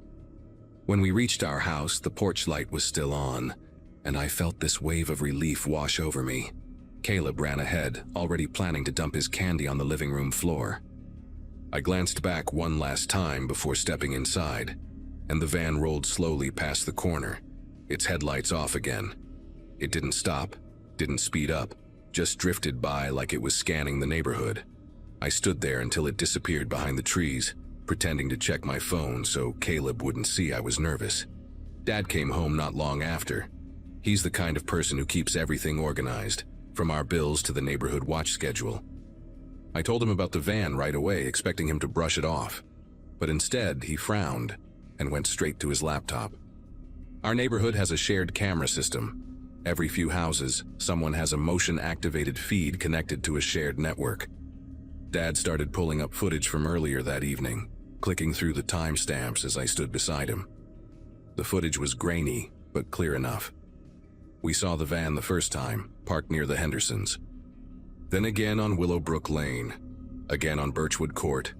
Each time it stopped for several minutes, lights off, before moving to the next street. Dad zoomed in on the license plate, but it was too blurry to read. He replayed one clip in slow motion, and we both saw a shadow inside the driver's seat. Someone tall, wearing what looked like a baseball cap. No movement, just sitting there waiting. Dad called the non-emergency police line, gave them the footage, and they said they'd send someone to check it out. While he was on the phone, I went to Caleb's room to tell him everything was fine, but when I looked out his window, I saw the van again, parked 3 houses down. This time, the headlights were on, faintly glowing against the pavement. The figure inside wasn't moving, but I could tell whoever it was facing our house. I shut the blinds without saying a word. The police arrived about half an hour later, 2 officers in uniform who walked the street with flashlights. By then, the van was gone. They took Dad's statement, copied the footage onto a USB drive, and told us they'd file a report. One of them said something about how Halloween nights always attract weird traffic, but I could tell from the look they exchanged that they took it seriously. They left their card and promised to follow up. That night, I barely slept. Every time a car passed, the sound of tires on wet asphalt made me sit up and check the window. The next morning, the neighborhood group chat was full of messages. 3 different parents had seen the same van. One said it had stopped outside their driveway while their kids were out front. Another claimed the driver rolled down the window and called something out before speeding off. People started sharing their own camera footage, and by noon, The van had been spotted across several streets. A few of the recordings even showed it stopping near kids walking alone. None of us could make out the driver's face. 2 days later, Dad got a call from a detective. They confirmed the van matched the description of one used in an attempted child abduction 2 towns away. Same make, same dented rear door, same partial license plate. They said the suspect hadn't been caught yet but was being tracked. When Dad told me, I remember sitting at the kitchen table, staring at Caleb's candy bucket still half full, realizing how close we might have been to something terrible. It's the kind of thing you never expect to touch your family until it does. Even now, years later, every Halloween feels different. I still walk Caleb, well, not so little anymore, around the block. But I catch myself scanning every car that passes. I know most people out there are harmless, just living their lives. But that night taught me something I can't unlearn. Sometimes the real monsters don't wear masks, and they're not inside haunted houses. They're parked quietly on the corner, waiting for you to stop paying attention.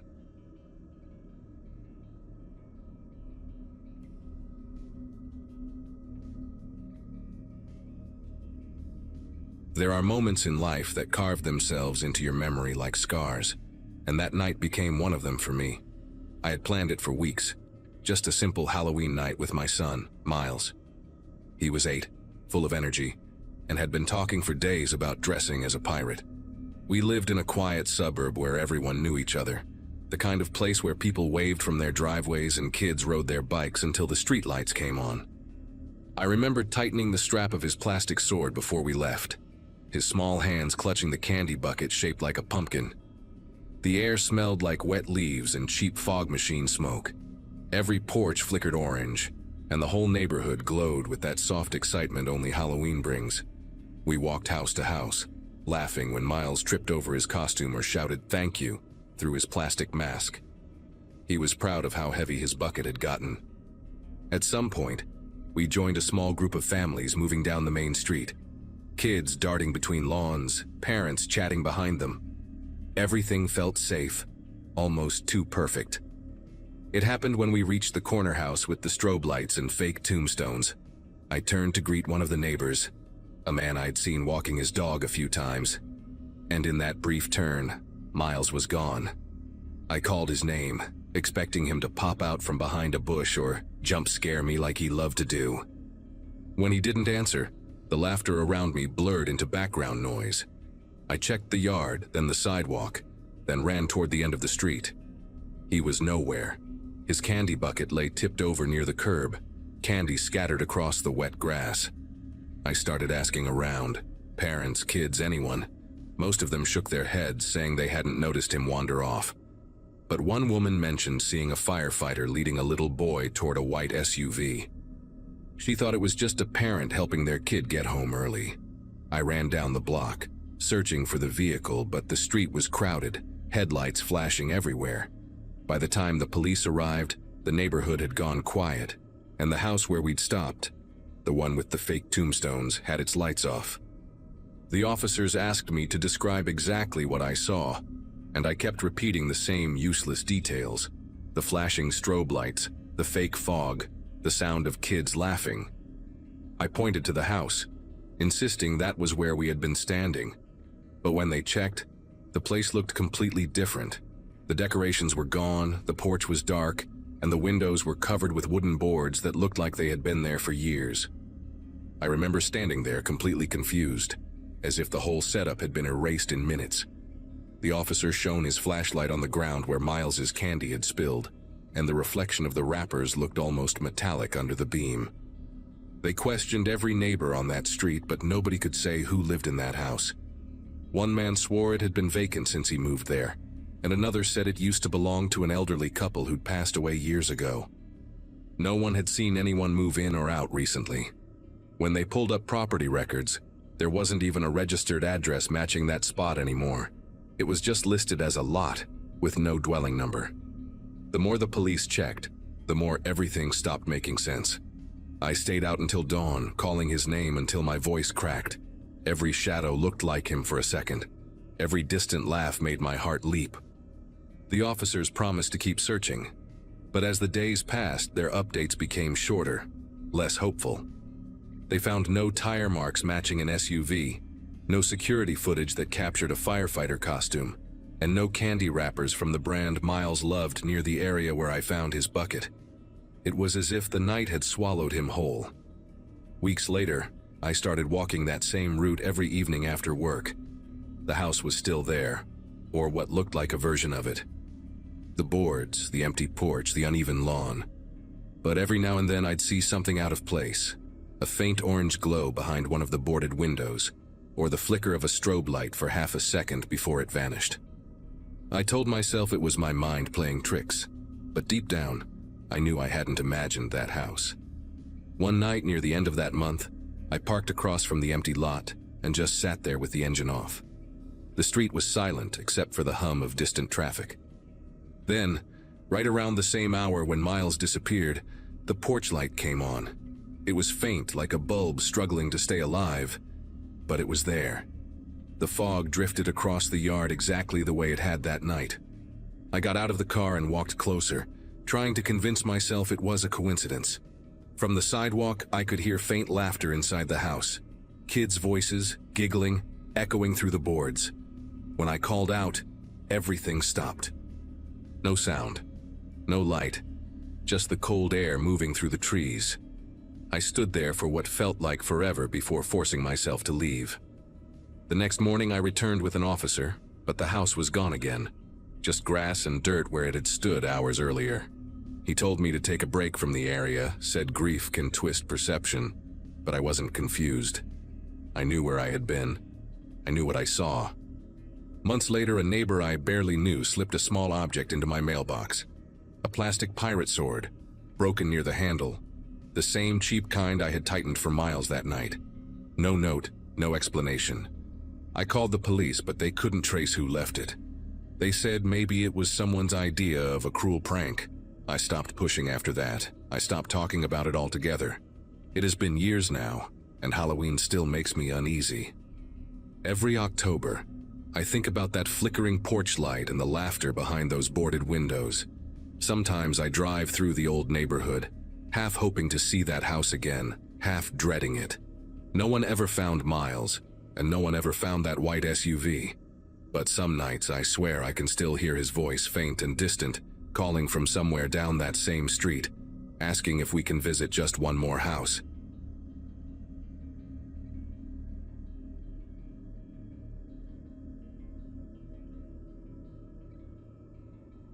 The night air carried that mix of cold and leftover smoke from bonfires people light around Halloween. I had spent the evening at a small get-together hosted by an old college friend, someone who still thought themed costumes were mandatory no matter how old we got. By the time I left, it was past midnight, and the roads were almost empty. The party had been out in a rural area where the highway cuts through long stretches of pine and farmland, the kind of place where your headlights feel like the only thing keeping the darkness from swallowing the world. I remember thinking how quiet it was. No cars, no music, just the hum of my tires against the pavement. A few miles down, I saw red and blue flashes reflecting off the trees ahead. My first thought was that there'd been an accident or maybe a drunk driving checkpoint since it was Halloween night. As I slowed, I could make out two figures in reflective jackets standing near orange cones. A patrol car parked slightly crooked on the shoulder with its lights spinning. One of the men motioned for me to pull over. His hand movements were quick, almost impatient, and I remember how oddly close the other figure stood to him, not really doing anything, just watching. I rolled down my window halfway and greeted the one who approached. He leaned down and asked for my license in a tone that was polite, but clipped, like someone repeating a rehearsed line. Something about his voice didn't match the badge glinting under the lights. It sounded too young. When I handed over my license, his flashlight swept through the car interior longer than necessary, pausing on the passenger seat. Behind him, the second man was pacing, not really paying attention to the supposed checkpoint duties, just circling slowly, boots crunching gravel. Except they weren't boots. When he stepped closer, the reflective light caught white sneakers. That small detail sank in slower than it should have. I glanced at the patrol car again, noticing how its paint looked duller, like an old vehicle that had been resprayed. The markings seemed slightly off, too close together. My nerves prickled and I started to ask which department they were from, but before I could finish, headlights appeared in my rearview mirror. Bright, steady, moving fast. A second later, the sound of a real siren cut through the night. The man holding my license froze for a second, then suddenly turned and shouted something I couldn't make out. Both of them bolted toward the tree line, disappearing into the woods, as the new cruiser rolled up behind me. The real officer who stepped out of the cruiser was older, with a calm expression that didn't match the chaos I'd just witnessed. He asked me to keep my hands visible, and then approached cautiously, flashlight steady. I told him what had happened, how two men had stopped me and taken my license before running off. He immediately called something into his radio and told me to stay in the car. More patrol cars started arriving within minutes, their lights bouncing off the trees like some kind of eerie warning. One of the officers shined a light into the woods, revealing a narrow trail of footprints heading downhill toward a creek. When they found my license, it was lying near the cones, half buried in the gravel, along with a few others. There were at least 5 IDs scattered around, a pair of zip ties, and what looked like an imitation badge. The fake patrol car turned out to be an old sedan painted over with magnetic decals that peeled when the officers touched them. It made my skin crawl to think how easily they could have fooled someone else. If the real cruiser had not shown up, I had no idea what those men were planning to do. The thought kept looping in my head while I waited inside my car, engine still running, heat blowing through the vents. They asked if I could describe the men, but all I could really say was that one was tall with a shaved head, and the other had a heavy build, wearing that ridiculous pair of sneakers. Both wore jackets with reflective strips, but they didn't match. One had a tear near the shoulder, the other looked new. The officers exchanged glances when I said that. One of them mentioned quietly that there had been similar fake checkpoints reported earlier that night on other roads nearby. That hit me harder than anything. It meant these guys weren't improvising. They had planned this, maybe even rehearsed it. When I finally got home, I parked in my driveway and sat there for a long time, staring at the steering wheel. The adrenaline had drained out, leaving behind this dull, heavy feeling that sat in my chest. My phone kept lighting up with missed calls and messages from friends asking if I'd gotten home safely. I couldn't bring myself to answer any of them yet. Every time I closed my eyes, I saw that crooked badge glinting under the patrol lights and those sneakers moving toward the shadows. Even weeks later, when I drove past that stretch of highway, I caught myself slowing down, half expecting to see those fake officers again. A few days later, a detective from the county sheriff's office called to follow up. He said the men who fled my stop were still being identified but had likely been involved in similar setups on other rural roads that same night. Apparently, they targeted people driving alone, mostly women heading home late. The detail made my stomach twist. He thanked me for staying calm and reporting everything clearly. I did not feel calm. Every part of that night still replayed in fragments. The fake car, the crooked badge, the way one of them kept circling like he was waiting for the right moment. For weeks after that, I avoided driving alone at night. If I had to, I kept my phone on speaker with someone from my family while I drove, headlights locked on the road ahead. Friends would tease me about being paranoid, but then the news broke about another checkpoint, this time 2 counties over. Same fake patrol lights, same reflective jackets. The victims in that case had driven straight through without stopping, and that probably saved them. I remember thinking how close I had come to not being one of the lucky ones. The sheriff's office later confirmed the fake patrol car had been reported stolen from a small auction lot. The IDs they found by the cones belonged to people who had been robbed weeks before in nearby towns. It was like these men collected trophies, pieces of other people's lives to make their act seem more believable. I never found out if they were caught. The calls stopped coming, and eventually the story faded from the local news. But I never drove that stretch of highway again. Even now, years later, every time I see flashing lights on a dark road, my heart races before logic catches up. I pull over only in well-lit places, and I double-check every badge and uniform I see. I know those men are probably long gone, maybe even caught, but the fear they left behind still rides with me. Sometimes when the wind rustles through the trees at night and I catch a glimpse of red and blue through the branches, I have to remind myself it is only passing traffic, and not the echo of that Halloween when monsters dressed as cops tried to make me disappear.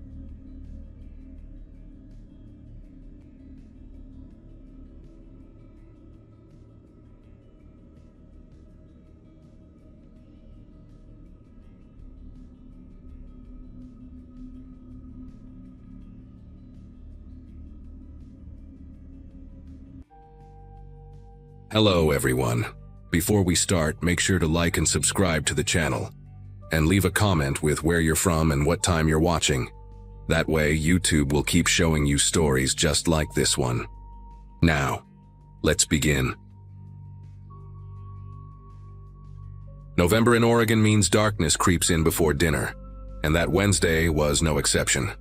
I'd just finished my last class at Portland State, a 3-hour seminar on Victorian literature that always left my brain feeling like mush. And all I wanted was to get home, make some ramen and crash on the couch with Netflix.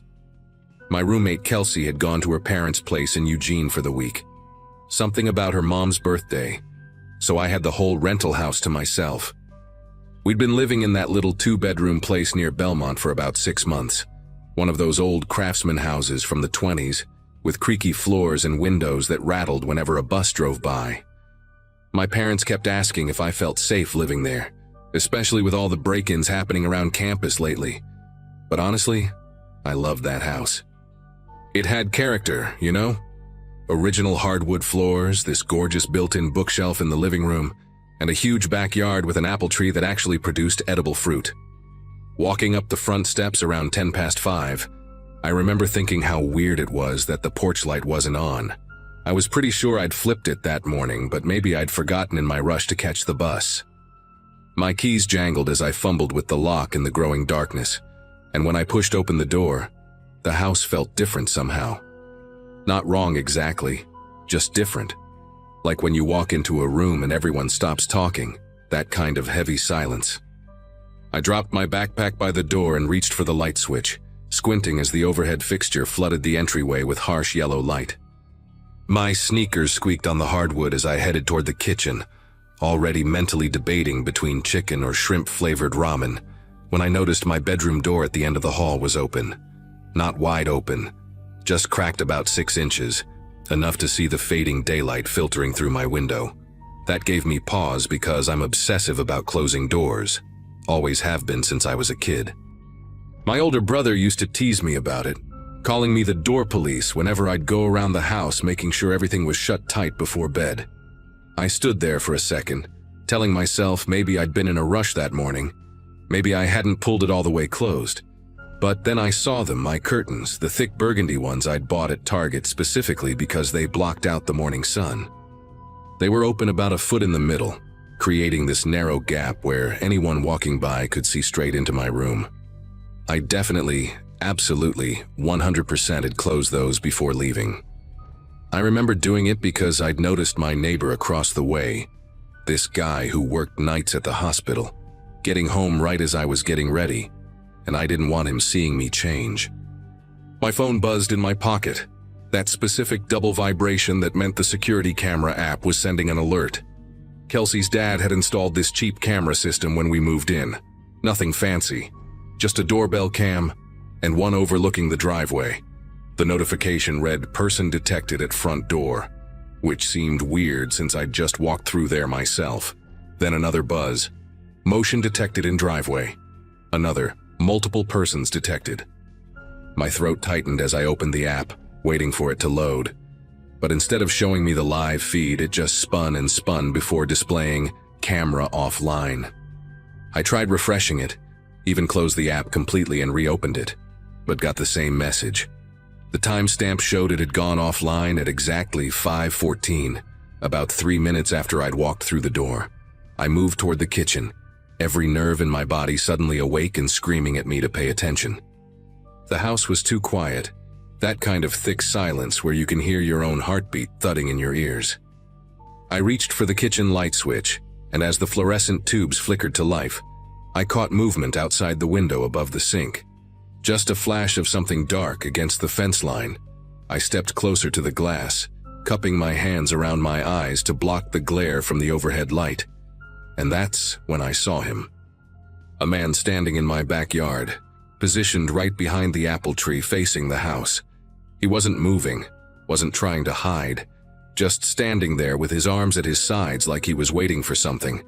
The last traces of daylight made him more silhouette than person, but I could tell he was tall, wearing what looked like a dark hoodie, and he was definitely watching my house. My first instinct was to duck down below the window, which I did, practically throwing myself onto the linoleum floor.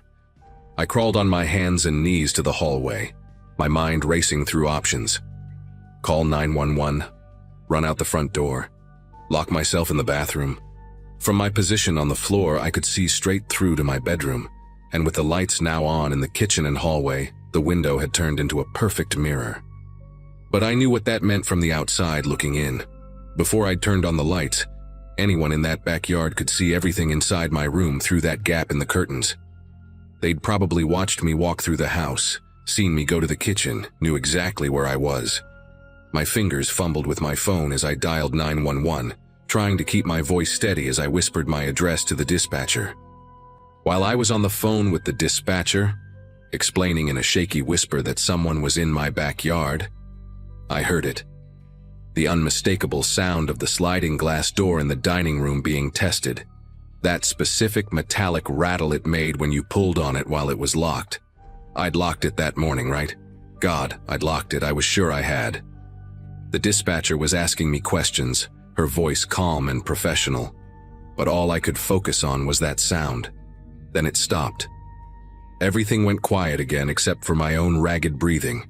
I pressed myself against the wall in the hallway, phone clutched to my ear, when I heard footsteps on the back deck, slow and deliberate, moving from the sliding door toward the kitchen window. He was checking every possible entry point, and he wasn't even trying to be quiet about it. Like he wanted me to know he was there, wanted me to hear him looking for a way in. The dispatcher told me units were on their way, maybe 4 minutes out, to stay on the line and find somewhere safe to lock myself in. 4 minutes might as well have been 4 hours. I started crawling toward the bathroom, the only room in the house with a lock that actually worked properly, when I heard something that made me stop cold. Voices, plural. There was more than one person out there. I couldn't make out what they were saying, but it sounded like 2 distinct male voices having a conversation in my backyard. Casual as could be, like they were discussing weekend plans instead of breaking into someone's home. Then I heard one of them laugh, this short, sharp bark of a sound that made bile rise in my throat. They weren't nervous or rushed. They were enjoying this. I made it to the bathroom and quietly closed the door, turning the lock as slowly as possible to minimize the click. The dispatcher was still talking, telling me to stay calm, that officers were close, but her voice sounded distant and tinny through the phone speaker. I sat on the cold tile floor with my back against the bathtub, knees pulled up to my chest, trying to control my breathing. Then came the sound I'd been dreading, breaking glass. Not loud and dramatic like in movies, but a careful, deliberate crack, followed by the tinkling of pieces being removed. They were coming in through my bedroom window, the one with the curtains they'd deliberately left open. I could hear them clearly now, one of them saying something about watching for neighbors, the other responding that the street was empty. Their voices were so calm, so matter-of-fact, like they'd done this 100 times before. The footsteps inside my house made a different sound than mine ever did. Heavier, more purposeful, accompanied by the creak of floorboards I didn't even know could creak. I heard dresser drawers being pulled open in my bedroom, the contents dumped out, then the closet door banging against the wall. They were looking for specific things, valuable things, and they were moving fast now. One set of footsteps headed toward Kelsey's room, while the other moved down the hallway toward where I was hiding. The bathroom doorknob rattled. Just once, a quick test to see if it was locked. I held my breath, my entire body rigid with fear, the dispatcher's voice a distant mumble I could barely process. The footsteps paused right outside the door. I could see the shadow of feet in the gap underneath, 2 dark shapes against the hallway light. He stood there for what felt like forever but was probably only 10 seconds. Then I heard him say to his partner, "She's in here." Not a question. A statement. He knew exactly where I was. That's when the sirens started, faint at first, but growing louder by the second. The feet under my door shifted immediately, and I heard the guy curse, something sharp and angry. His partner called out from the other room, just one word: "Go!" The footsteps pounded back down the hallway, no longer trying to be quiet, and I heard them scrambling through my bedroom. Something heavy fell and crashed, probably my lamp, then more glass crunching under their feet as they went back out the window. The sirens were screaming now, definitely on my street, and through the small bathroom window I could see red and blue lights painting the walls. I stayed frozen on that bathroom floor, couldn't move even when I heard the police officers announcing themselves at the front door.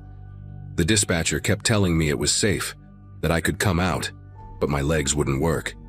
It took 2 officers calling my name through the door before I finally managed to unlock it, and when I saw them standing there in their uniforms, I completely broke down.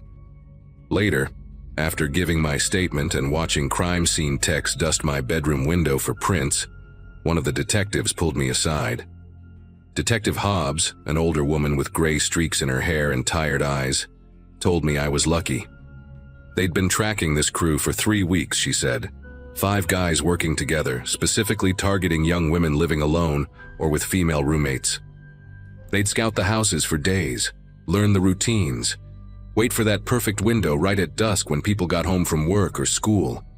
The darkness gave them cover, but more importantly, that's when people turn on their lights without thinking to close their blinds first, turning their windows into one-way glass. You can't see out, but anyone outside can see everything in.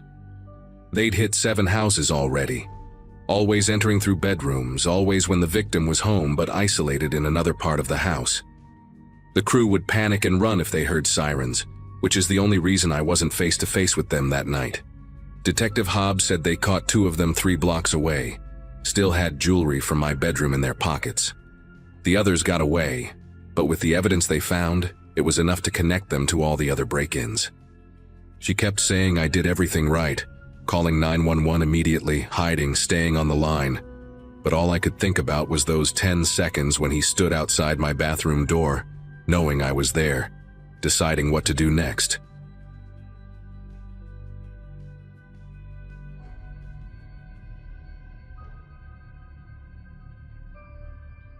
October in small-town Indiana brings out everyone for the annual Fall Festival, and that Saturday was no exception. I'd been running the ticket booth at Garrett's farm since noon, watching families stream through with their kids dressed in costumes even though Halloween was still 2 weeks away.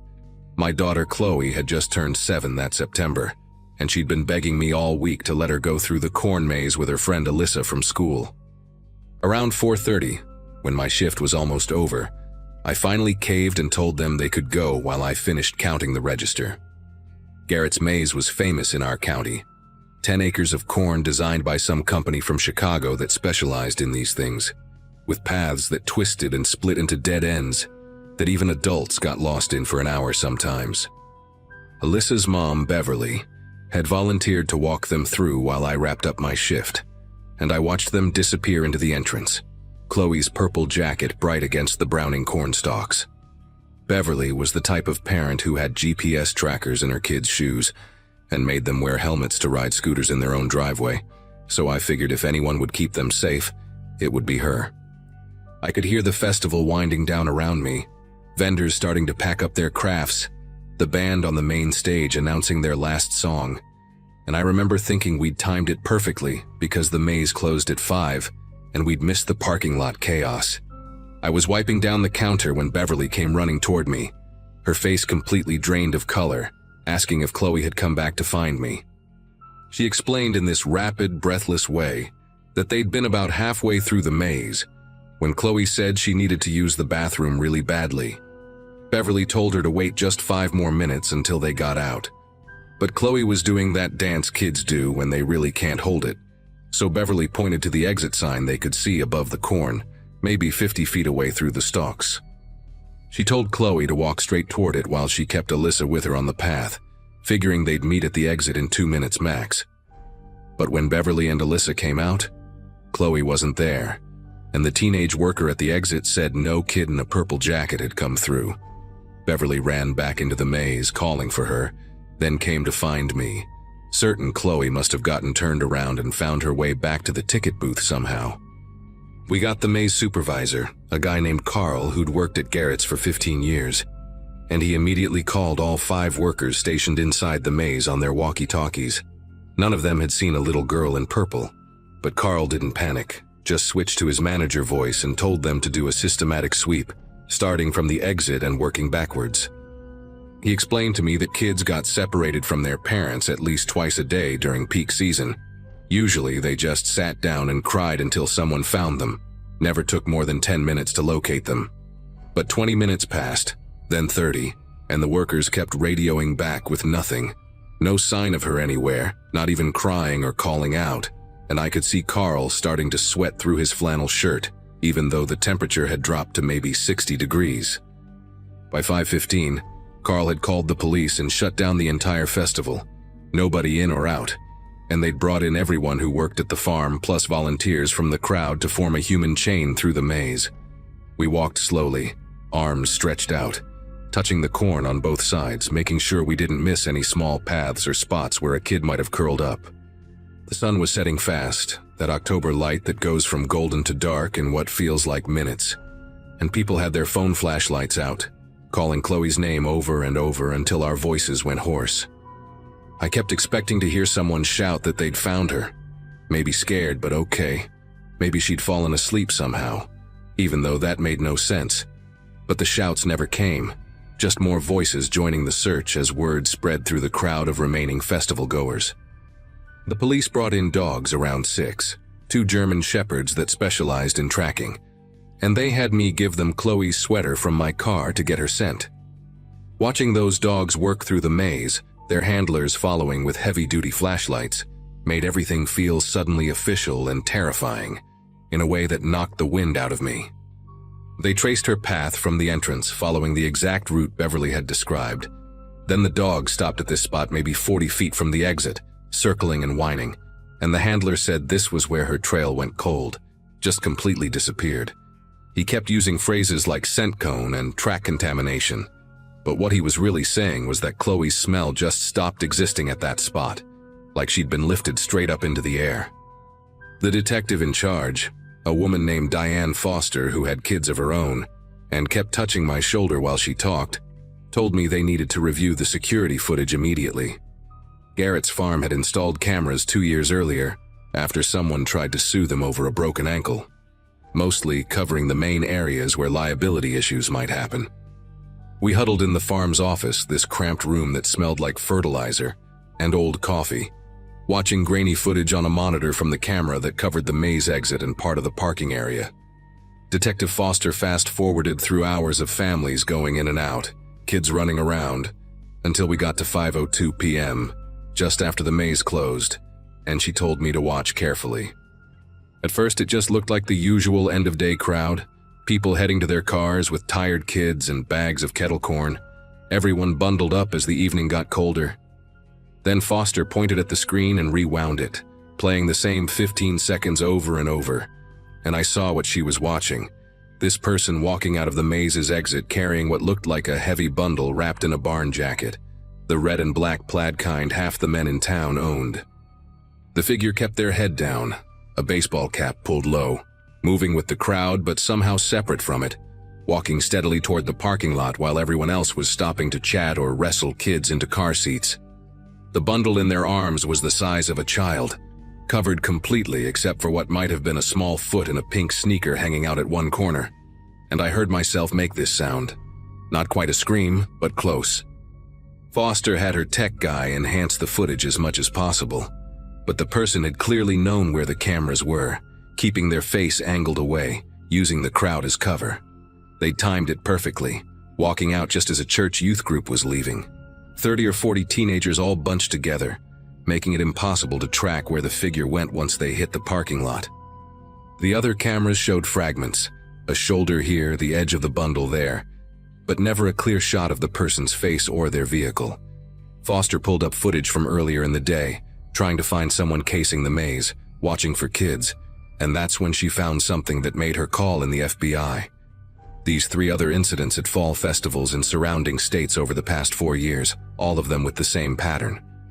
Each time it was a small-town festival with a corn maze, always in October when the crowds were biggest, and daylight was fading by late afternoon.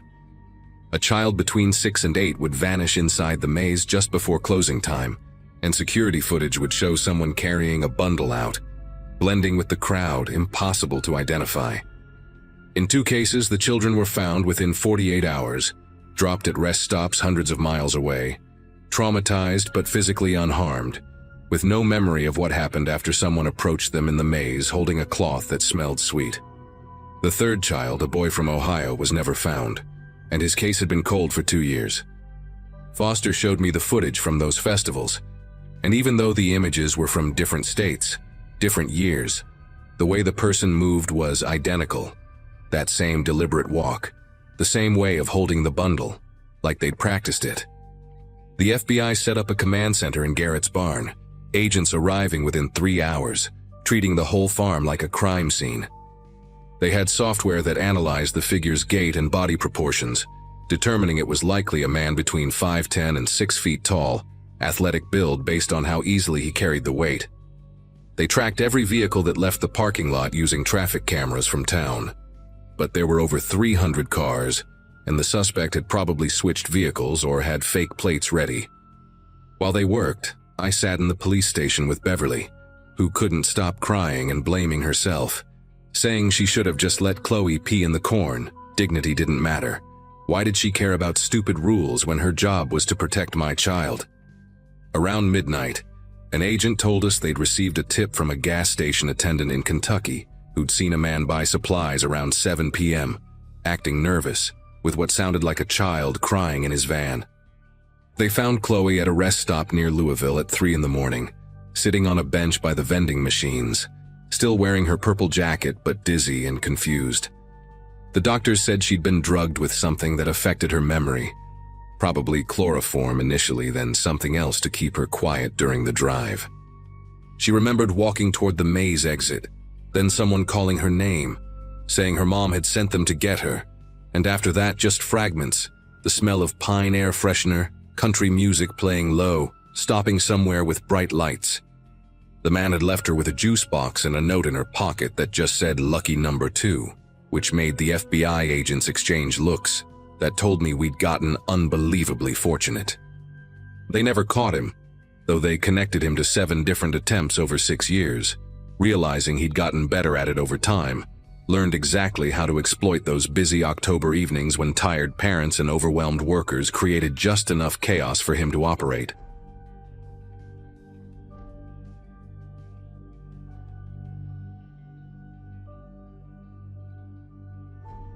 My parents both worked at the medical center downtown, which meant they never made it home before 6:30, sometimes 7 if traffic on Highway 94 backed up. Being 17 and having my license for barely 8 months, I drove myself to school and got home every day around 3:30 to an empty house. My older sister had moved into her college dorm in August, so for the first time ever I had nearly 3 hours of complete solitude every weekday afternoon. I'd usually heat up whatever Mom left in the fridge, scroll through my phone at the kitchen counter, then head upstairs to finish homework or play games until I heard the garage door rumble open. We lived on Cedar Ridge Drive, one of those streets where people still hung American flags year-round, and the biggest excitement was when the Johnsons got their driveway repaved in September. Normal, boring, safe, exactly the kind of place where you wouldn't expect to discover someone had been living in your basement. Monday afternoon felt routine when I walked through the front door, tossed my keys on the hall table, and headed to the kitchen for food. While waiting for the microwave to finish heating my leftover chicken and rice, I noticed the basement door standing open maybe 2 inches, just enough to see darkness beyond. Dad always insisted we keep it closed to save on heating costs, especially now that November had brought that sharp Minnesota cold that made your nose hurt when you breathed too deep. I pushed it shut without much thought, assuming Mom had grabbed something from the freezer downstairs before leaving for work that morning. 20 minutes later, after finishing my food and heading to the garage for a Dr. Pepper, I walked past the door again, and saw light seeping out from the gap at the bottom, a thin yellow line against the dark hardwood floor. I stood there for a second, staring at that strip of light and trying to remember if I'd actually seen darkness when I closed the door earlier, or if my brain had just filled in what I expected to see. The switch for the basement light sat at the top of the stairs, so someone would have had to flip it after I shut the door. Maybe Dad had installed one of those timer things he'd been talking about, something about saving electricity, though it seemed weird to put it on the basement lights that nobody used during the day. I opened the door, reached around the frame to hit the switch, and heard the click as the light turned off. The basement went black, that thick kind of darkness that seemed to press against your eyes. I closed the door again, made sure it latched properly this time, and headed upstairs to my room. Wednesday brought the same thing, except this time I knew for certain the lights had been off when I first closed the door, because I'd specifically checked. After school, I found the door open again, maybe 3 inches this time, enough that I could see the wooden stairs descending into shadows. No light this time, but when I went to close it, I caught a smell drifting up from below, something musty mixed with what reminded me of the camping gear Dad stored in the garage, that synthetic sleeping bag smell. I actually went halfway down the stairs, squinting in the dim light from the doorway, trying to see if maybe a pipe had burst, or if we had water damage somewhere. Everything looked normal from what I could tell, just the usual basement stuff like the old couch we'd replaced last year, cardboard boxes labeled with my sister's name, the ancient treadmill Mom kept swearing she'd start using again. By Friday, I'd started taking pictures with my phone every time I closed the door, just to prove to myself I wasn't going crazy. At 3:42 p.m., I had a photo showing the door completely shut, the white paint of the door frame visible on all sides. At 4:15 p.m., when I came downstairs to grab my charger from the living room, the door stood wide open, probably 6 inches, and I could hear something that made me stop dead in the hallway. Footsteps, or what sounded like footsteps, that slow, careful kind, when someone's trying to be quiet on creaky floorboards. Our basement had this old linoleum floor that made a specific sticky sound when you walked on it, like peeling tape off paper, and that's exactly what I heard echoing up from the darkness. My first thought wasn't even about an intruder, honestly, because that seemed impossible in our neighborhood, where Mrs. Patterson across the street practically ran a surveillance operation from her living room window. I convinced myself we had some kind of animal problem, maybe a raccoon that figured out how to get in through a window well or something. They were smart, right? Could probably push doors open, make weird noises, leave smells behind. I grabbed a broom from the closet, held it like a baseball bat, and called down into the basement in my deepest voice, trying to sound way bigger and older than a skinny teenager who weighed maybe 140 pounds soaking wet. Nothing responded, but I heard movement, a shuffling sound like something dragging across the floor near the back wall where Dad kept his tools.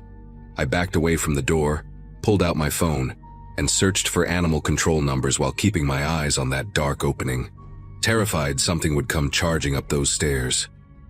The animal control guy showed up 45 minutes later, this older man named Frank, who looked like he'd been doing this job since before I was born, complete with thick canvas gloves and a pole with a loop on the end.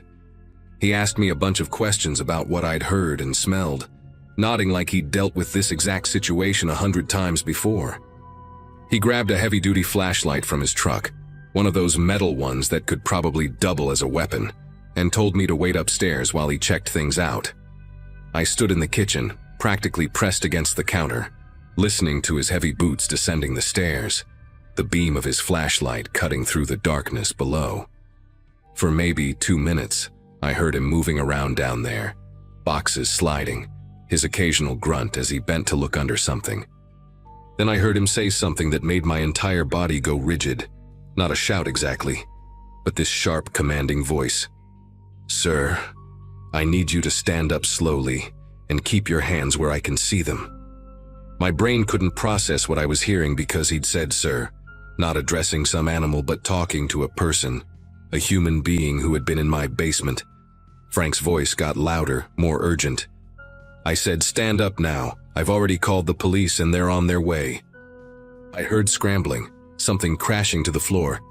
and Frank came backing up the stairs fast, his hand on what I now realized was a can of pepper spray on his belt. Behind him, slowly, came another set of footsteps, and then I saw him. This man, probably in his 40s, wearing layers of dirty clothes, a beanie pulled low over greasy hair, his eyes darting between Frank and me like a trapped animal calculating escape routes.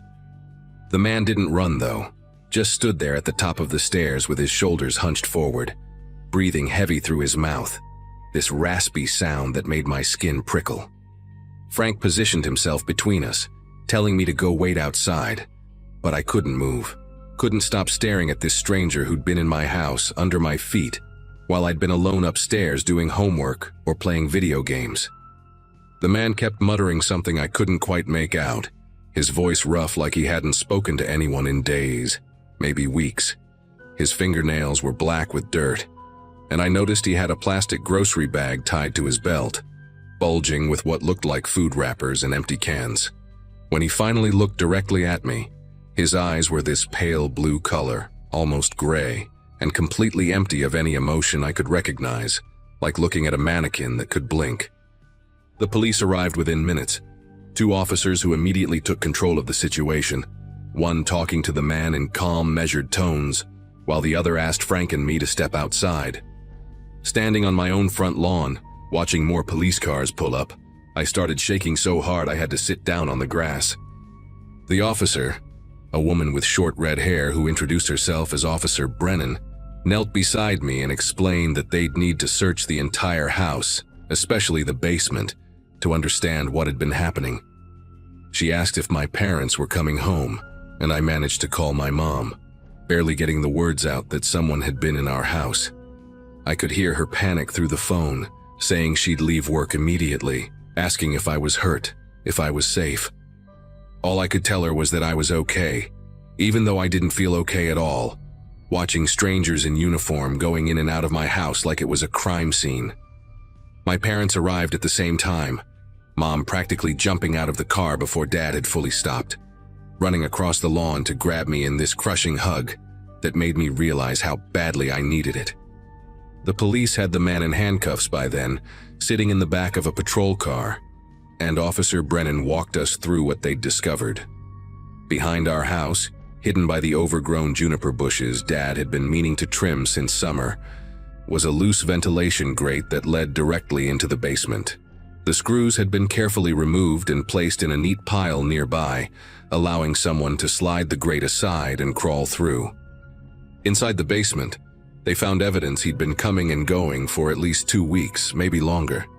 He'd made himself a sleeping area behind the water heater, using an old sleeping bag he must have brought with him, had a collection of our canned goods stacked against the wall, and had even run an extension cord from our outlet to charge a cheap prepaid phone.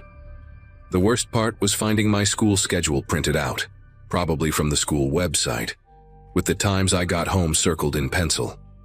They arrested him for breaking and entering, trespassing, and theft, though Officer Brennan said he'd likely been homeless and looking for somewhere warm to sleep as the weather turned cold. That didn't make me feel any better about it, knowing he'd deliberately waited until I was alone, that he'd been down there listening to me walking around above him, maybe even coming upstairs when I had headphones on or was in the shower. Dad had a security company come out that same night to install cameras and new locks, sealed up every possible entry point with metal grating and industrial screws, but none of that helped me sleep. For months afterward, I couldn't be alone in the house without checking every door, every window, looking behind furniture and in closets like a paranoid person. Even now, living in my own apartment near campus, I still get this sick feeling when I hear unexpected noises from other units, and I've never once gone into the basement of any building without someone else with me, no matter how well lit or safe it seems.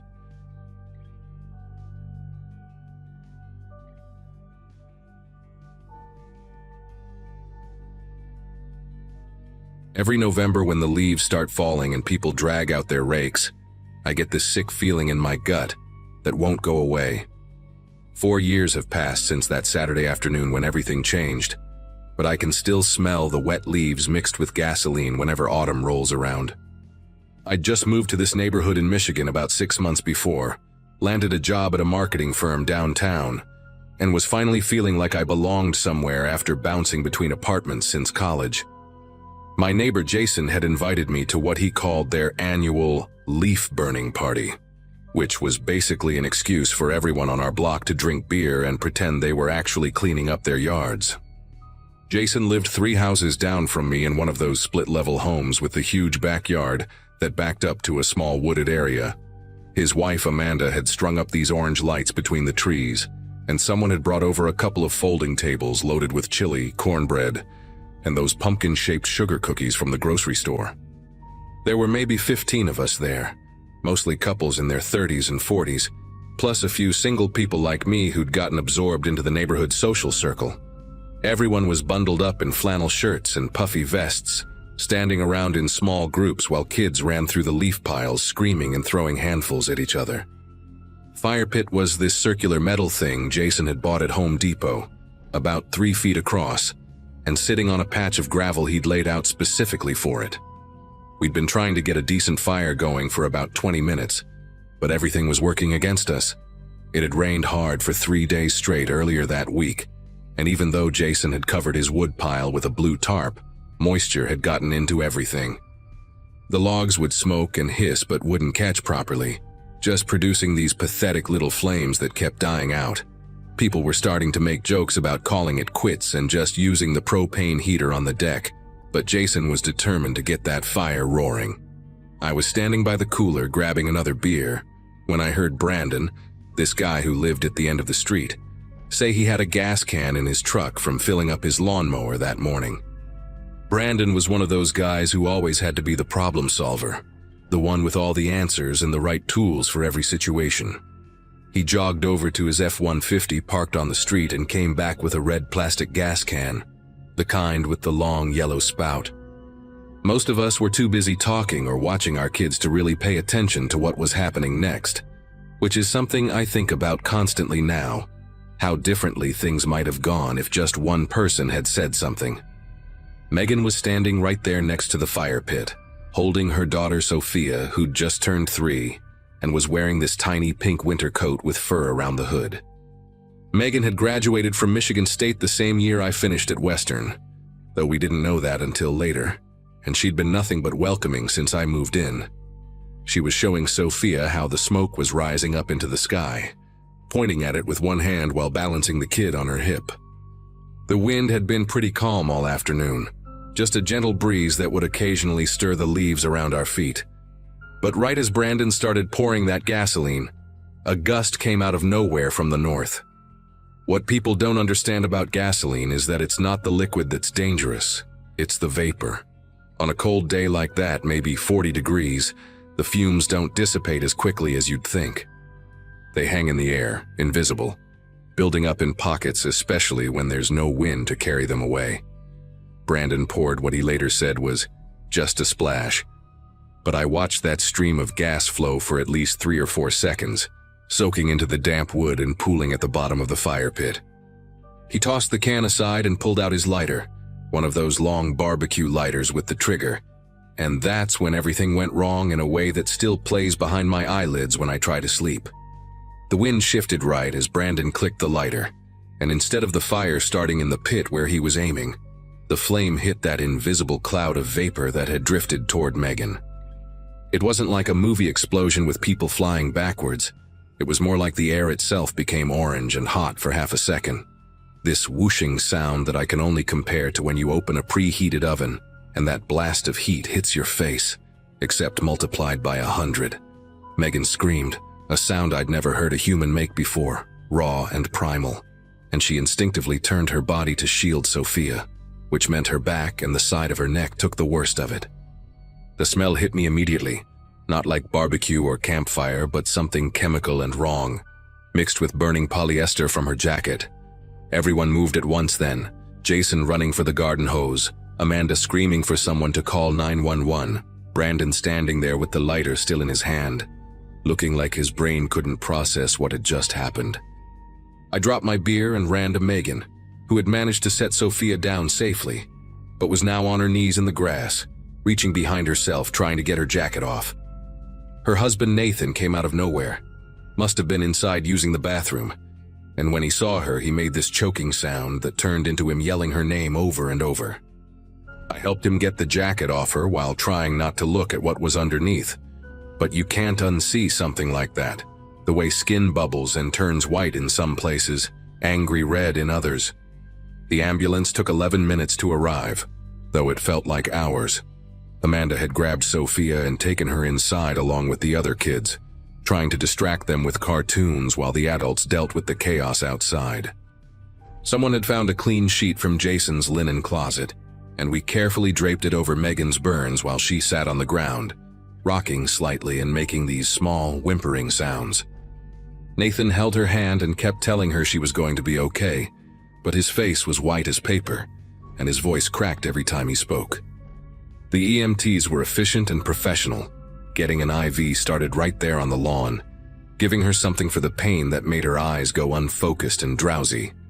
After they loaded Megan into the ambulance with Nathan climbing in beside her, the rest of us just stood there in Jason's backyard like we'd forgotten how to move.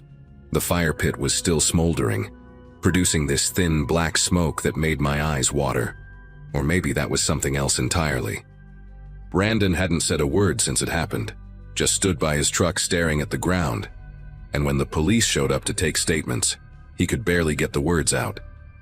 They determined it was an accident, no charges filed, just a catastrophically stupid decision that couldn't be undone. The officer taking my statement said these kinds of things happened more often than people realized, especially in the fall, when everyone was burning leaves and trying to get fires started with wet wood. Megan spent 3 weeks in the burn unit at University Hospital, underwent 4 different skin graft surgeries over the next 8 months, and still has to wear compression garments on her neck and shoulder. The scars are there, will always be there, this twisted map of that November afternoon permanently etched on her skin. She and Nathan moved away the following summer, said they found a better school district for Sophia, but we all knew the real reason. Every time they looked at that backyard 3 houses down, every time they saw Brandon's truck parked on the street, they were right back in that moment. Brandon lasted another year before he sold his house too. Told me at the closing that he hadn't slept a full night since the accident, that he'd started seeing a therapist but couldn't shake the guilt of what his impatience had caused. I still live on that street, still see Jason and Amanda at the grocery store, still wave when I pass their house on my morning runs. They never had another fall gathering after that day. Nobody in the neighborhood did. We rake our leaves into bags now, haul them to the curb for the city to collect, and nobody mentions the obvious absence of autumn bonfires. Sometimes late at night when I can't sleep, I run through all the moments where someone could have stopped it, where I could have stopped it. If I'd just looked up from that cooler 5 seconds earlier, if I'd seen Brandon with that gas can and said something, anything. But I didn't. None of us did. And now Megan lives with the consequences of our collective inaction every single day of her life.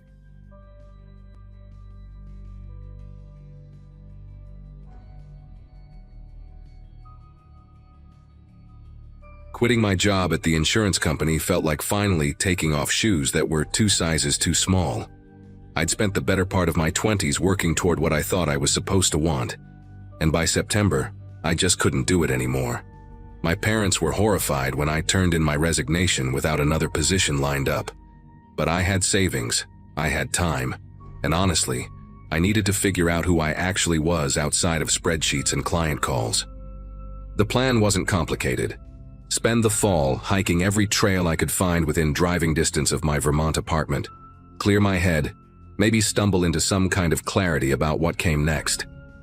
That late afternoon in the final week of the month, I chose Miller's Pass specifically because almost nobody hikes it. The trail doesn't show up on those popular hiking apps, just a straightforward 4-mile loop through dense woods with one rocky overlook roughly halfway through. When I pulled into the gravel lot around 3, only 2 other cars sat there, and I felt this wave of relief wash over me. Solitude was exactly what I needed. The beginning of the trail delivered everything I'd hoped for. Overhead, the canopy had already shed most of its leaves, creating these skeletal archways where afternoon light slanted through in sharp golden beams. The air tasted like wet earth and rotting foliage. that distinctly autumn mixture of growth and decomposition happening simultaneously. About 20 minutes in, I passed an older man heading back down, expensive hiking poles clicking against rocks, who gave me a brief nod but kept moving. Perfect. I didn't want conversation. The incline increased steadily as I climbed higher, and the leaf coverage got thicker, everything slick and compressed from overnight rain. My boots had good tread, but I could feel them wanting to slide on certain patches. The overlook appeared right when my legs were starting to burn, and the view made the climb worth every step. Hills stretched endlessly in every direction, covered in bare branches with fog pooling in the low spots like spilled milk. I snapped a few photos, ate a granola bar, pulled out my phone to check the time. No signal, which I'd expected. Nearly 4 already, and the quality of light was shifting into that deep amber that signals maybe an hour left before real darkness starts creeping in. The descent from the overlook should have been straightforward. I'd noticed on my way up that the trail curved sharply to the left about 15 feet past the viewpoint, following the natural contour of the ridge. But standing there at the edge, looking down at the valley, I spotted what looked like a shortcut. Just a gentle slope covered in leaves that seemed to angle back toward where the main trail would be, maybe saving me a few minutes of switchbacks. Stupid decision, I know that now. But in the moment, it seemed harmless enough. The slope didn't look that steep, and I'd been hiking for months without incident. I took one step onto the leaf-covered ground, then another. The third step, my boot hit something slick underneath all that organic debris, maybe a wet rock or a rotted log, and suddenly my feet went out from under me completely. I didn't even have time to yell. My hip slammed into the ground first, then I was sliding, rolling, grabbing at nothing but handfuls of wet leaves and loose dirt. Branches whipped past my face, rocks jabbed into my ribs, and the whole world became this chaotic tumble of brown and gray and pain. When I finally stopped moving, I was on my back staring up at the darkening sky through a gap in the trees. My chest heaved as I tried to catch my breath, and every part of my body was screaming. I stayed there for probably 30 seconds, just doing a mental inventory. Fingers moved, toes moved, nothing felt broken exactly, just battered to hell. My left knee throbbed where it had connected with something hard on the way down, and I could feel wetness on my forehead that was probably blood from a scrape. Slowly, carefully, I rolled onto my side and looked around.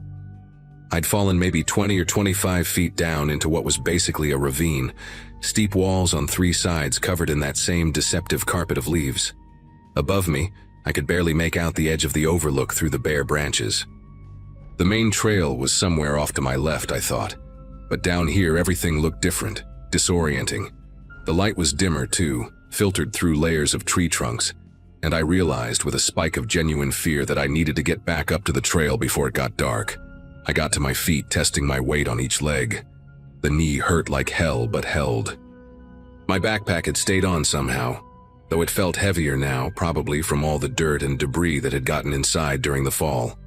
I turned toward what I thought was the best route back up, a slightly less vertical section of the slope, and that's when I saw it. A phone, or what was left of one. The screen was completely shattered, spider-webbed into 1,000 pieces, and the case was dark blue with some kind of sparkly design. It was just lying there in the leaves about 6 feet from where I'd landed, face up, like someone had dropped it. My first thought was that maybe I'd knocked it loose during my fall, that it had been buried in the leaves, and I just happened to uncover it. But I checked my pockets and my phone was still there, intact. This was someone else's phone. I picked it up, turned it over. The back was scratched to hell, and when I tried the power button, nothing happened. Dead, or broken, or both. A cold feeling started spreading through my chest, something beyond the pain from my fall. I looked around more carefully now, really scanning the ground instead of just trying to orient myself. That's when I noticed the jacket.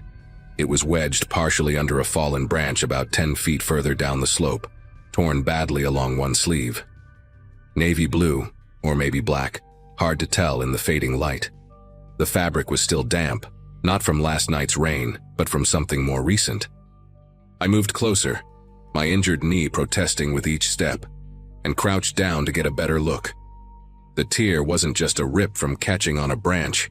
The edges were shredded, like the person wearing it had been dragged through something rough, or had desperately grabbed at the ground while sliding. And there, pressed into the wet leaves all around the jacket, were marks. Long, uneven gouges in the earth, the kind that fingernails make when someone's trying to stop themselves from falling. My heart started hammering against my ribs. Someone else had fallen here, recently enough that their stuff was still here, and from the looks of it, they'd been terrified while it happened. I stood up too fast and pain shot through my knee, but I barely registered it. My brain was trying to piece together what I was seeing, trying to make it make sense. Maybe someone had fallen like I did, gotten hurt, and hiked out for help. Maybe they'd come back with rangers to retrieve their stuff and just hadn't made it yet. That had to be it. Except, as I turned to start climbing back up toward the trail, I saw the drag marks.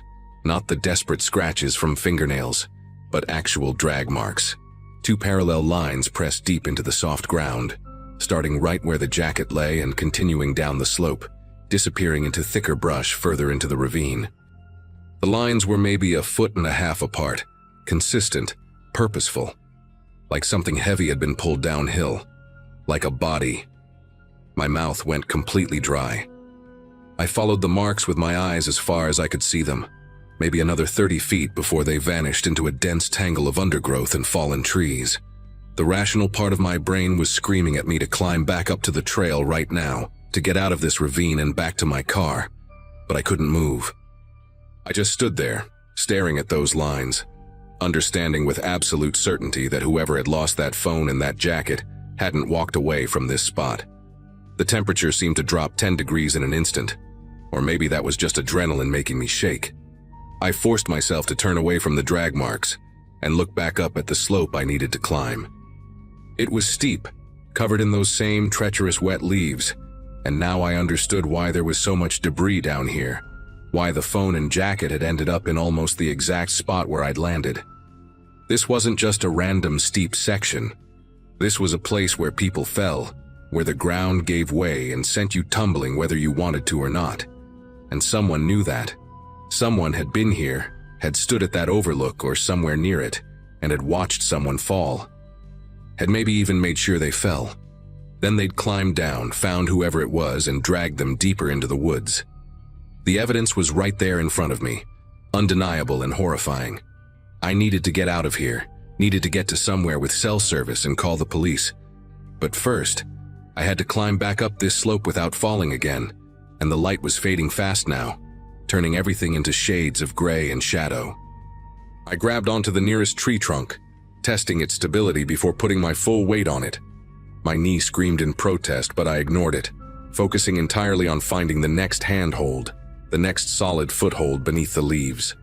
Every few feet I'd stop and listen, straining to hear anything beyond my own ragged breathing and the rustling of branches in the wind.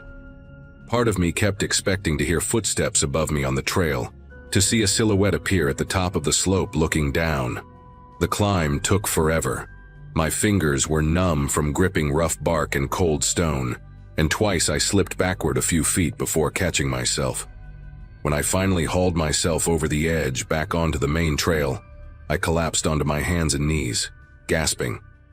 The overlook was maybe 20 feet to my right, exactly where I'd been standing before I fell. How long had I been down there? 20 minutes, 30? The sky had gone from amber to deep purple, and the first stars were starting to show through gaps in the canopy. I forced myself to stand, every muscle in my body protesting. The parking lot was still over 2 miles away, most of it downhill, but some sections steep enough that I'd need to be careful in the growing darkness. I started moving as fast as my injured knee would allow, half walking, half limping down the trail. The forest around me had transformed into something alien and menacing, every shadow potentially hiding someone, every snapping twig making me jerk my head around. I kept thinking about those drag marks, about how deliberate they'd looked, how recent that jacket had seemed. What if whoever did it was still out here? What if they'd seen my car in the parking lot and were waiting? The thoughts spiraled in my head, feeding my panic, but I couldn't stop them. When I finally saw the trail marker indicating half a mile to the parking area, I nearly sobbed with relief.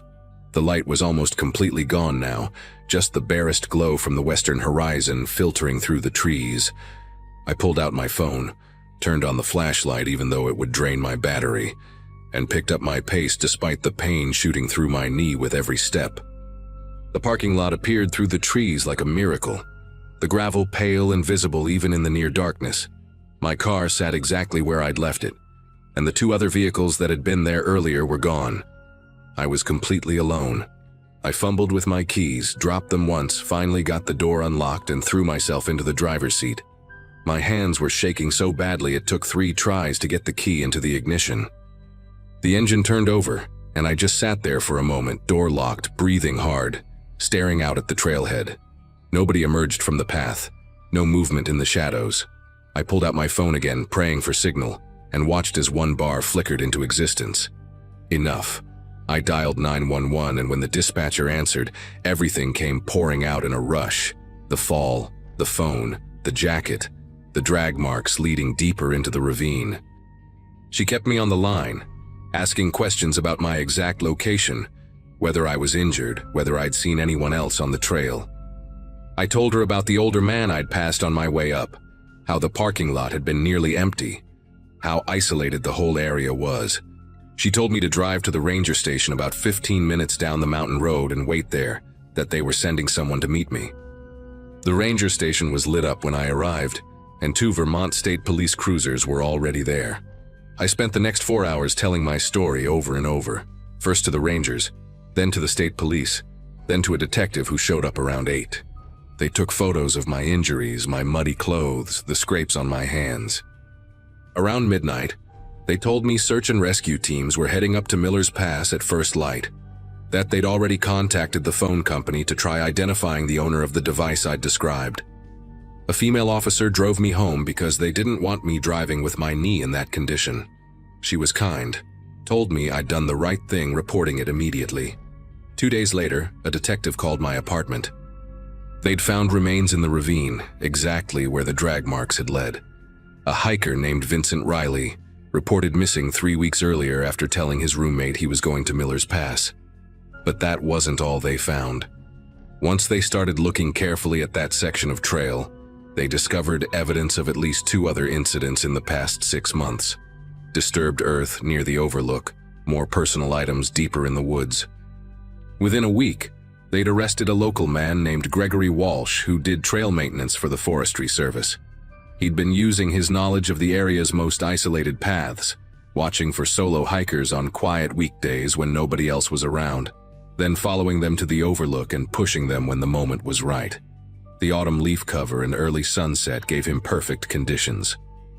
They said if I hadn't fallen and found that evidence, if I hadn't reported it immediately, he probably would have kept going indefinitely. I haven't been back to Miller's Pass, and honestly I don't know if I ever will. My knee healed after about 6 weeks of physical therapy, but the mental part took longer. For months afterward, I couldn't hike alone without constantly looking behind me, couldn't enjoy the solitude I'd been craving when I quit my job. The trial happened last spring, and I had to testify about what I'd found in that ravine. Sitting in that courtroom, listening to the prosecutor lay out the timeline of Walsh's crimes, hearing the families of the other victims, it hit me how close I'd come to being one of them. If I'd arrived an hour earlier when he was still on the trail, if I'd been slower and encountered him on my way back down in the darkness, if he'd seen me climb out of that ravine. The detective told me later that Walsh had actually walked past my car in the parking lot that afternoon, that they'd found his truck parked on a service road a quarter-mile away. He'd been there. I still hike, because I refuse to let him take that away from me. But I'm careful now in ways I never was before. I check trail reports, I tell people exactly where I'm going and when I'll be back. And I never ever go out alone on empty weekdays in the late afternoon. Some fears are worth keeping.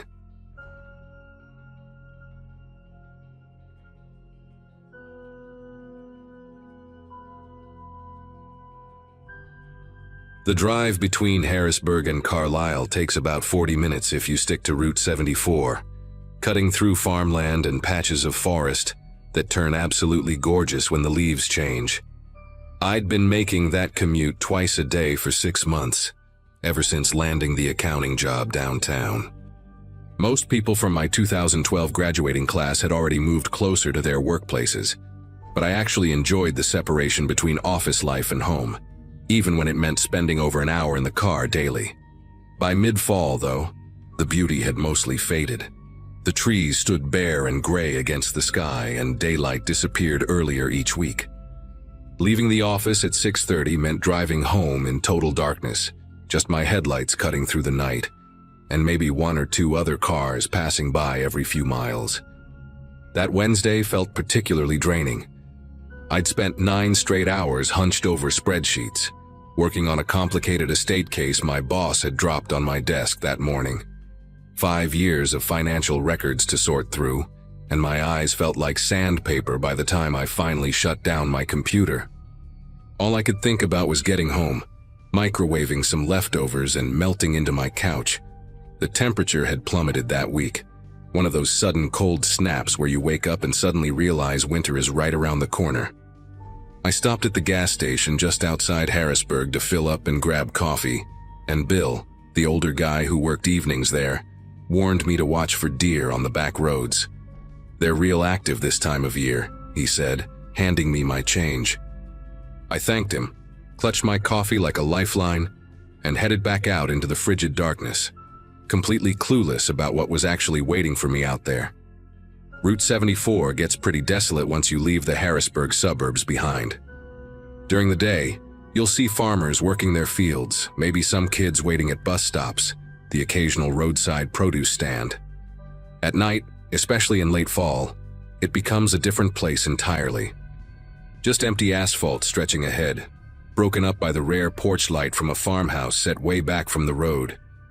The forest presses in close on both sides in certain stretches, and your high beams only reach so far before everything dissolves into blackness. I'd gotten used to it over the months, even found it peaceful in a way. That night, about 20 minutes into my drive, I was sipping my coffee and half listening to some podcast about true crime, ironically enough, when my headlights caught something up ahead on the right shoulder. A pickup truck sat partially off the road, hazard lights blinking orange in the darkness. The hood was propped open, and a figure stood beside it, illuminated in that weird flickering glow. As I got closer, I could make out more details. Older model Dodge Ram, dark green or maybe brown, hard to tell in the poor light. The person was wearing a thick winter coat and a baseball cap, waving one arm slowly back and forth like they were trying to flag someone down. My first instinct was to keep driving. I'd heard plenty of stories about scams and dangerous situations, and a lone person on a deserted road at night definitely triggered some alarm bells. But then I thought about how cold it was, how infrequently cars pass through this stretch, and how terrified I'd be if I were the one stranded out here. The internal debate probably lasted 3 seconds, but it felt longer. Finally, against every true crime podcast I'd ever listened to, I eased off the gas and started slowing down. I pulled up about 15 feet behind the truck and put my car in park, leaving the engine running. Through my windshield, I could see the person more clearly now. Average height, stocky build, the baseball cap pulled low. They turned toward my car and I rolled down my window maybe 4 inches, just enough to talk through. "Hey, you need help?" I called out. The person walked toward my car, moving with this odd measured pace that made my chest tighten a little. When they got close enough, I noticed their face was partially obscured by a thick scarf wrapped around the lower half, which made sense given the temperature, but also made it impossible to read their expression. "Yeah, truck just died on me," they said, voice muffled through the scarf. "Battery's dead, I think. You got jumper cables?" I didn't, actually. I'd been meaning to buy a set for months but kept forgetting. "Sorry, no," I said, and I was about to suggest calling a tow truck when they took another step closer to my door. That's when every nerve in my body suddenly started screaming at me. The person's hand moved to their coat pocket, and in one fluid motion, they pulled out a handgun. Not some little pistol either, but a full-sized revolver that looked massive in the glow of my headlights. "Turn off the car and get out," they said, voice completely flat now, no panic or hesitation. My brain couldn't process what was happening. This felt like a scene from a movie, not something that could actually be happening to me on my regular Wednesday commute home.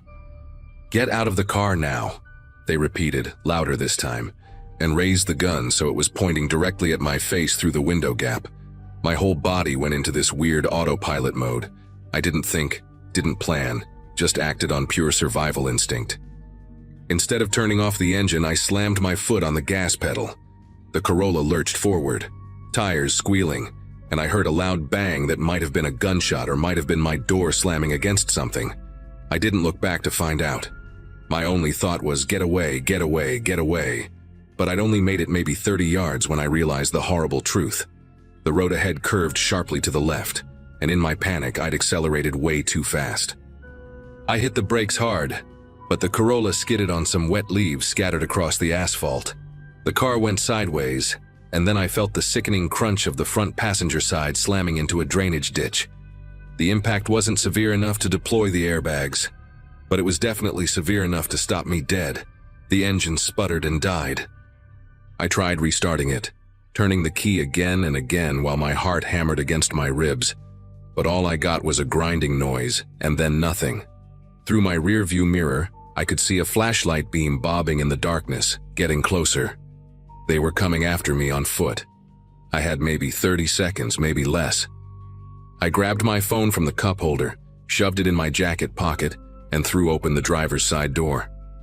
The cold air hit me like a physical blow, but I didn't hesitate.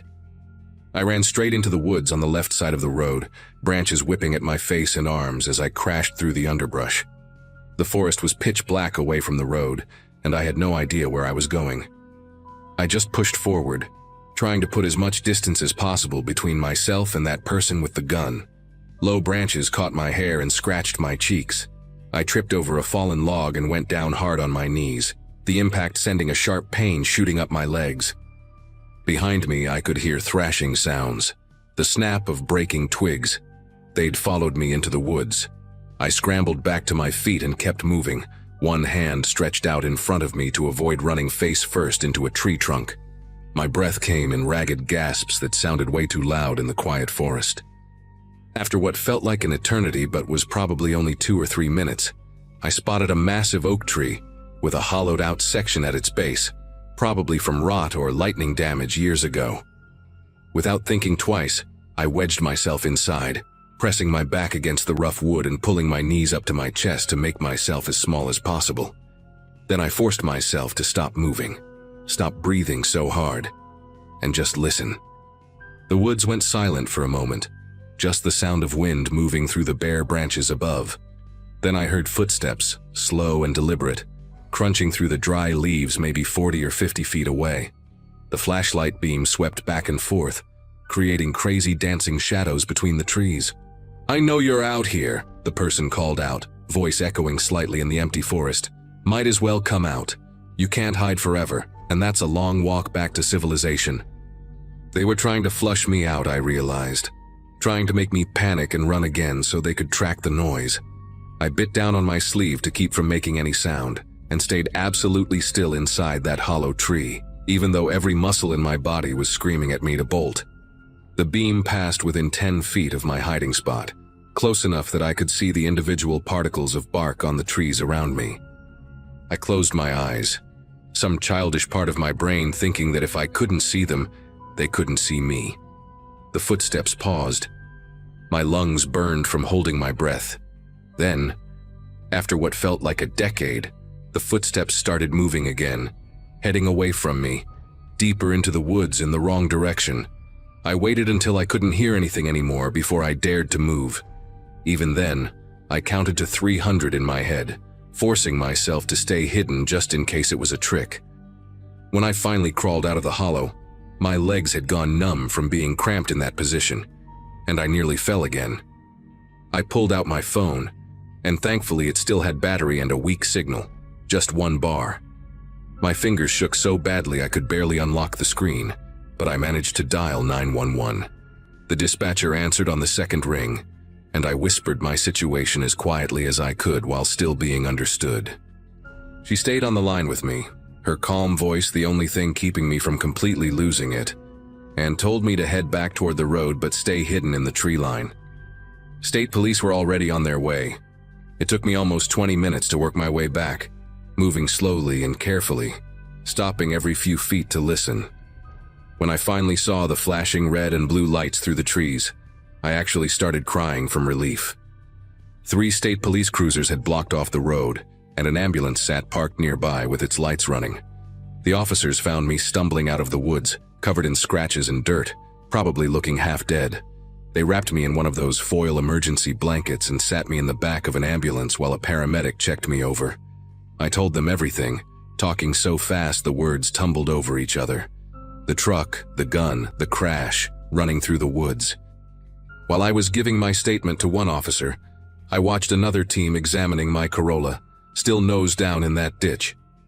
A third officer walked up holding an evidence bag, and inside it I could see my driver's side mirror, completely sheared off. "Found this about 10 feet from your vehicle," he said. "Looks like maybe a bullet clipped it when you took off." That made everything feel horribly real all over again. The person had actually fired at me. If I'd hesitated even 1 second longer, if I'd been sitting differently in my seat, that bullet could have gone through the window instead of hitting the mirror. The officer told me I'd done exactly the right thing by running and hiding, that trying to comply or reason with someone like that in such an isolated area rarely ends well. The attacker had vanished, but they'd left the truck behind in their escape. Over the next week, I learned the full scope of what had been happening.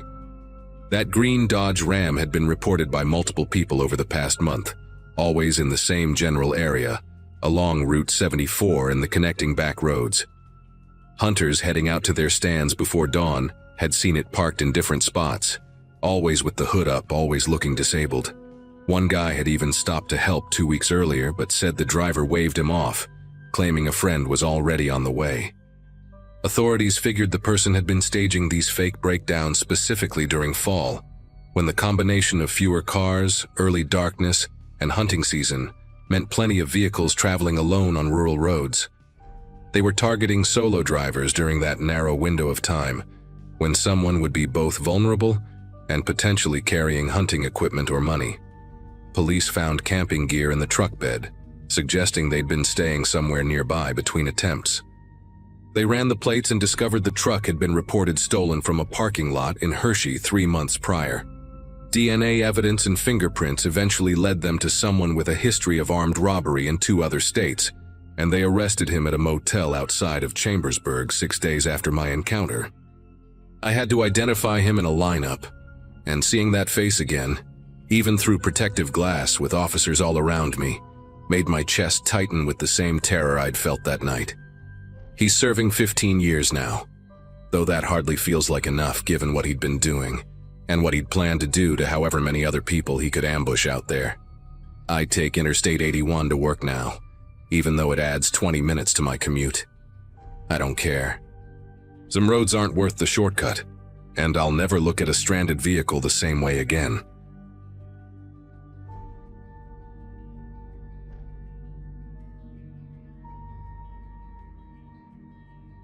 The colder nights always seem to sneak up on us around the start of November, and that particular year wasn't any different.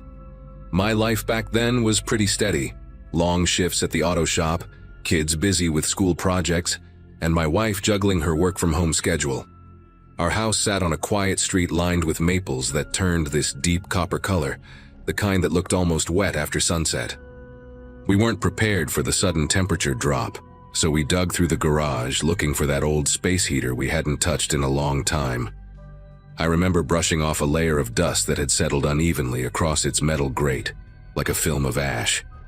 It felt harmless, just a temporary fix until we bought something newer. Nothing about that moment hinted that the rest of the night would carve itself into my memory.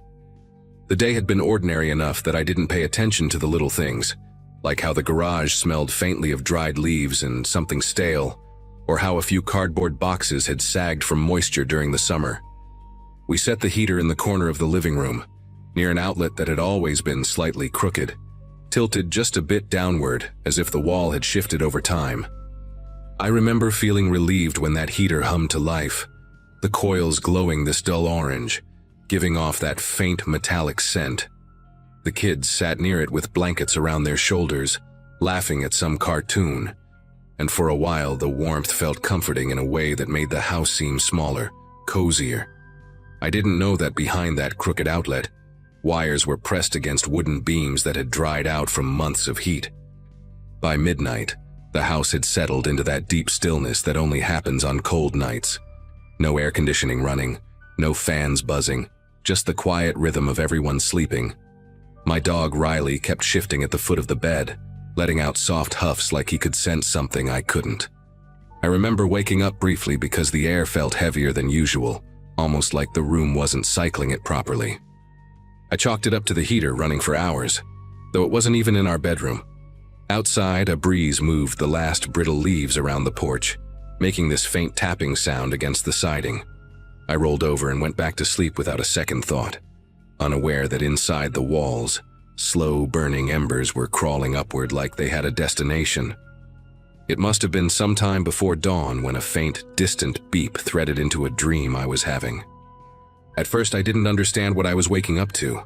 The sound was muted, almost lazy, as if the alarm itself was struggling. When I sat up, my vision was foggy, and there was this smell, sharp, dry, almost like singed paper, floating barely above the air. Riley stood rigid beside the bed, ears pointed toward the hallway. The beeping grew steadier, and I remember stepping into the hallway expecting maybe a burnt outlet or the heater malfunctioning. Instead, I saw a thin haze drifting near the ceiling, moving as if the whole house was breathing in slow, shallow pulses. I didn't panic yet, but something inside me tightened, the way it does when you're trying to make sense of something that doesn't line up. The further I walked down the hallway, the more the air felt strange, dry, almost gritty, like dust stirred up after moving old furniture. When I reached the living room, the haze had thickened into a pale sheet drifting from the far corner, right above the outlet we'd used for the heater. The heater itself was off, but the wall around it looked darker, almost bruised, like the paint had been warmed too long. A faint crackling sound tapped behind the drywall, subtle enough that you'd miss it if the house wasn't so quiet. I remember touching the wall and pulling my hand back because the surface felt warmer than it had any right to be. It hit me then that whatever was happening wasn't just a burnt plug. Something deeper was going wrong. I yelled for everyone to get up and the kids rushed out of their rooms half asleep, clutching blankets over their shoulders. My wife grabbed her phone and the dog's leash while I tried to keep my breathing steady. The smoke alarm in the kitchen started blaring next, its tone sharper, more frantic than the first one. By the time we made it to the front door, the haze behind us had turned into a rolling cloud that smeared the hallway windows with a pale gray film. Outside, the air felt startlingly cold compared to the heat gathering inside, and our breaths puffed out like steam. The sky was still dark, but there was a faint line of silver light in the distance hinting at morning. I remember feeling torn between relief that we made it out and dread that the house wasn't done with whatever was happening. What I didn't expect was how quickly things escalated. From the front yard, the house looked perfectly normal. No flames, no dramatic glow. Just a quiet suburban home in the early morning stillness. But within minutes, the windows facing the living room fogged over from the inside, each one turning opaque like frosted glass. A low thump echoed from within the walls, followed by a subtle shudder that ran along the siding. One of the neighbors walked out in a robe, rubbing his arms against the cold, asking if everything was all right. I could barely answer because I was watching a dull orange bloom behind the living room curtains, spreading upward like it was climbing toward the ceiling. It was surreal, seeing the fire announce itself only after it had already grown strong enough to choke the inside. When the fire trucks arrived, the firefighters moved with a kind of practiced urgency, pulling hoses and axes while the rest of the neighborhood gathered on driveways. One of them ran a gloved hand along the siding near the outlet wall and muttered something to his partner that I couldn't catch, but the expression on his face told me it wasn't good.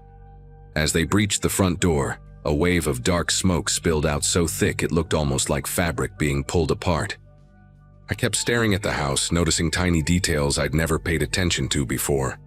The crooked mailbox, the chipped paint on the railing, the way the porch light flickered even though it wasn't supposed to be on. All of it suddenly felt fragile, like the life we'd built there had been balancing on a thin edge without us realizing. And for the first time that morning, the reality of losing the place began to sink in. Even hours later, once the flames were finally out, the house looked like a hollowed-out shell. The roof sagged slightly on one side, and the front windows had melted into warped shapes that barely resembled glass. A fire investigator walked the perimeter with a flashlight even though the sun was already up, angling the beam into gaps in the siding like he was searching for something hiding in there. When he approached me, he spoke gently, asking about the heater, the outlet, the last time anything electrical had given us trouble. I told him about a faint buzzing sound we'd heard during the summer near that same wall, something we brushed off as pests moving around. He nodded in a way that made me feel like that tiny detail mattered more than I realized. Later that afternoon, he brought me behind the house to show where the fire had likely started. The wooden beams inside the wall were scorched in a way that created this uneven pattern, almost like a trail snaking upward. He explained that the wiring had probably dried out during the heat waves earlier in the year, leaving the insulation brittle. On top of that, rodents looking for warmth had nested in the walls, chewing through parts of the wiring. When we plugged the heater into that outlet, it stressed the damaged wires just enough to spark a slow-burning fire. The worst part was when he mentioned that an inspection years ago should have caught some of the flaws. Hearing that felt like someone had pulled a rug from under me. All that time we'd trusted the house more than we should have. As night fell, the smell of burnt wood lingered in the air long after the last firefighter truck left. Neighbors stopped by throughout the evening, bringing blankets, offering their guest rooms, sharing stories of old wiring issues they'd ignored. One of them pointed out that everyone was dragging their heaters out of storage now that the temperatures had dropped, and you could see the worry settle across the whole street.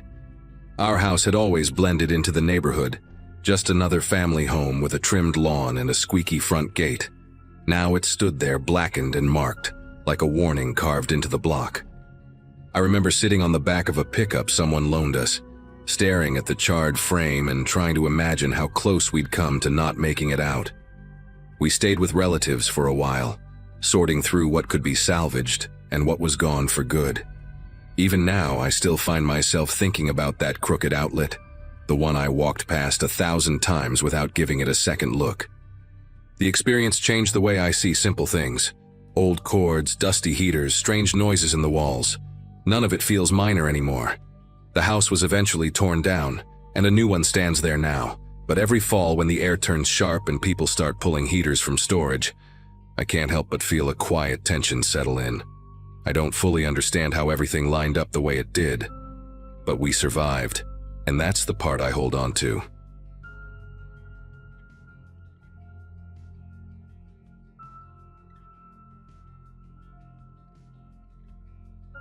A stretch of cool air moving through the neighborhood pushed me to finally switch on the heater that morning. And that's when I learned it wasn't kicking in at all. Work had been hectic around that time, so having the house drop to that uncomfortable chill only added to the stress. I lived alone back then, in a place that wasn't big but had a certain quiet charm, especially when the leaves had just started turning. Calling a repair service felt like the obvious move, and I didn't think twice about it. The man who showed up later that afternoon introduced himself as Eric, wearing a dark jacket with a stitched patch that looked official enough for me not to question it. He had this calm, almost overly practiced way of talking, the kind that makes you feel like you're interrupting a script he's memorized. He asked to head straight to the basement to look at the unit, moving with a steady confidence like he'd been there 100 times. The basement in my house was one of those older ones, low ceiling, pipes running along the walls, and a faint mineral smell that came out strongest on damp days. While he worked, I stayed upstairs listening to the intermittent clangs and metallic scraping drifting through the vents. After about 20 minutes, he came back up, brow creased, saying the whole internal assembly was shot and needed an immediate replacement. It sounded dramatic, but I didn't know much about heaters, and his tone made it feel urgent. He showed me a handwritten estimate on a clipboard, the numbers stacked in a way that didn't leave much room for negotiation. I agreed to the deposit because the temperature was dropping and I didn't want to deal with the house getting colder overnight. After he left, I remember feeling relieved, thinking the worst part was over. But that same evening, I noticed the small ceramic bowl I always kept next to the front door wasn't there anymore. It wasn't valuable, just something I'd picked up at a street fair. But I'd kept my keys in it for years and knew exactly where it belonged.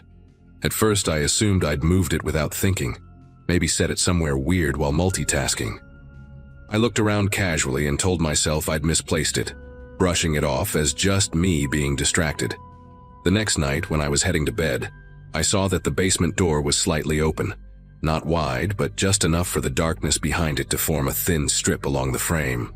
I knew I had shut it earlier. The latch was old but still reliable, and I never left it unlatched because drafts from the basement could chill the entire house. I pushed it closed with my foot and stood there for a moment listening to the house settle. There wasn't any noise coming from downstairs, no creaking steps, no shifting pipes, nothing that would give away movement. Still, something gnawed at me, a slow unease that settled beneath my ribs. It didn't feel dramatic enough to call anyone about, but it bugged me the rest of the night. 2 days later, I came home from work and immediately sensed that another item was missing. A small flashlight I kept in a drawer by the kitchen. I used it often enough to know exactly where it belonged, and I hadn't touched it since the week before. That was the moment a strange pattern started forming in my mind. None of the missing things had real monetary value, but they were objects I used, items whose absence I would definitely notice. I checked the basement door again that night and found it unlocked, the latch resting loosely like someone had tried not to make a sound. I stood there longer than I intended, letting the stale air drift up toward me. The silence in the house felt heavier than usual, as if the walls themselves were paying attention. I called the number the technician had given me, thinking maybe he'd stopped by without telling me, though that made little sense. The call went straight to a voicemail that didn't mention any company name, just a brief message from a man who sounded half asleep. I hung up before leaving anything. After that, I searched for the business online, typing the name he'd written on the carbon copy invoice. Nothing came up, not a website, not an address, not even a listing buried in some outdated directory. That was when a cold realization crept deeper into my thoughts. I'd let a complete stranger roam my basement without verifying a single thing about him. That night, I pushed a chair against the basement door before going to sleep. Not because I really thought it would stop someone, but because it felt like something tangible I could control. I woke up around 3 a.m. to a sound that was too soft to identify. It wasn't footsteps or voices, more like a faint shifting of air, the kind you hear when someone moves cautiously in another room. I lay still, trying to figure out whether the noise came from inside the house or outside. Eventually the sound faded, but the uneasiness stayed with me long after the house went quiet again. When I checked the basement door later that morning, the chair was slightly angled away from where I'd left it. I contacted a real HVAC company that afternoon, one with an actual storefront and licensed workers. The technician who arrived, a guy named Marcus, looked over my system and told me nothing needed replacing. Just a simple ignition issue, fixed in under 30 minutes. When I showed him the invoice the other man had left, he lifted an eyebrow and said he'd never heard of that company in his entire career. He also pointed out something I hadn't been paying attention to. The metal casing on the side of the unit had fresh scuff marks, like someone had pried at it without knowing what they were doing. He asked if the previous guy had spent a long time down there, and I felt my throat tighten as I admitted I hadn't checked on him once. I spent the rest of that day walking from room to room, noticing tiny details I had overlooked before. A window in the laundry room was unlatched. A rug near the back door was shifted just slightly, its corner bent in a way I would never leave it. None of it screamed danger on its own, but together it painted a picture I didn't want to admit I was seeing. When the sun went down, the house slipped into that dim, early fall darkness that seems to arrive too quickly. I turned on every light I could, trying to push back the uneasy feeling creeping through the hallways. Every shadow felt deliberate, every sound too precise to be just the house settling. The breakthrough came later that evening when I checked the basement again. Something told me to grab a flashlight and take a real look, not just peek from the top of the stairs like I'd been doing. The air down there felt cooler than usual, and the faint hum of the furnace made the silence feel even more unnatural. When I reached the far corner, I noticed a small patch of the wall where dust had been disturbed, like someone had leaned against it. Nearby, behind a stack of boxes, I found a single leather glove. It wasn't mine, and it wasn't old. That discovery sent a ripple through me, clarifying everything I'd been dancing around. Someone had been coming and going through that basement after the fake technician left. The final confirmation came when the police ran the name and number from the invoice. Neither belonged to a real business. The officer I spoke with told me they'd seen similar reports in nearby areas. Someone posing as a technician during the first cold spell of the season, using the basement access to quietly check layouts of homes. Small items disappearing was typical, he said, a way for the intruder to gauge how attentive the homeowner was. Hearing that made something click, the unlocked doors, the shifted chair, the noises in the night. He advised me to change every lock in the house and install a deadbolt on the basement door immediately. I didn't hesitate for a second. The new locks went on that same evening, and I've never scheduled maintenance work the same way again. Every company gets vetted, every technician confirmed before I let them near the property. After the locks were replaced, the strange disturbances stopped completely. No more missing items, no more unlatched doors, no more sounds drifting through the vents at night. I don't know what the intruder planned to come back for, and honestly, I'm not sure I want to. What stays with me most is the thought of how close I came to letting something far worse unfold right under my nose. Even now, whenever the first cold snap rolls in, I can't help but think back to that week and how a routine service call nearly became something much darker.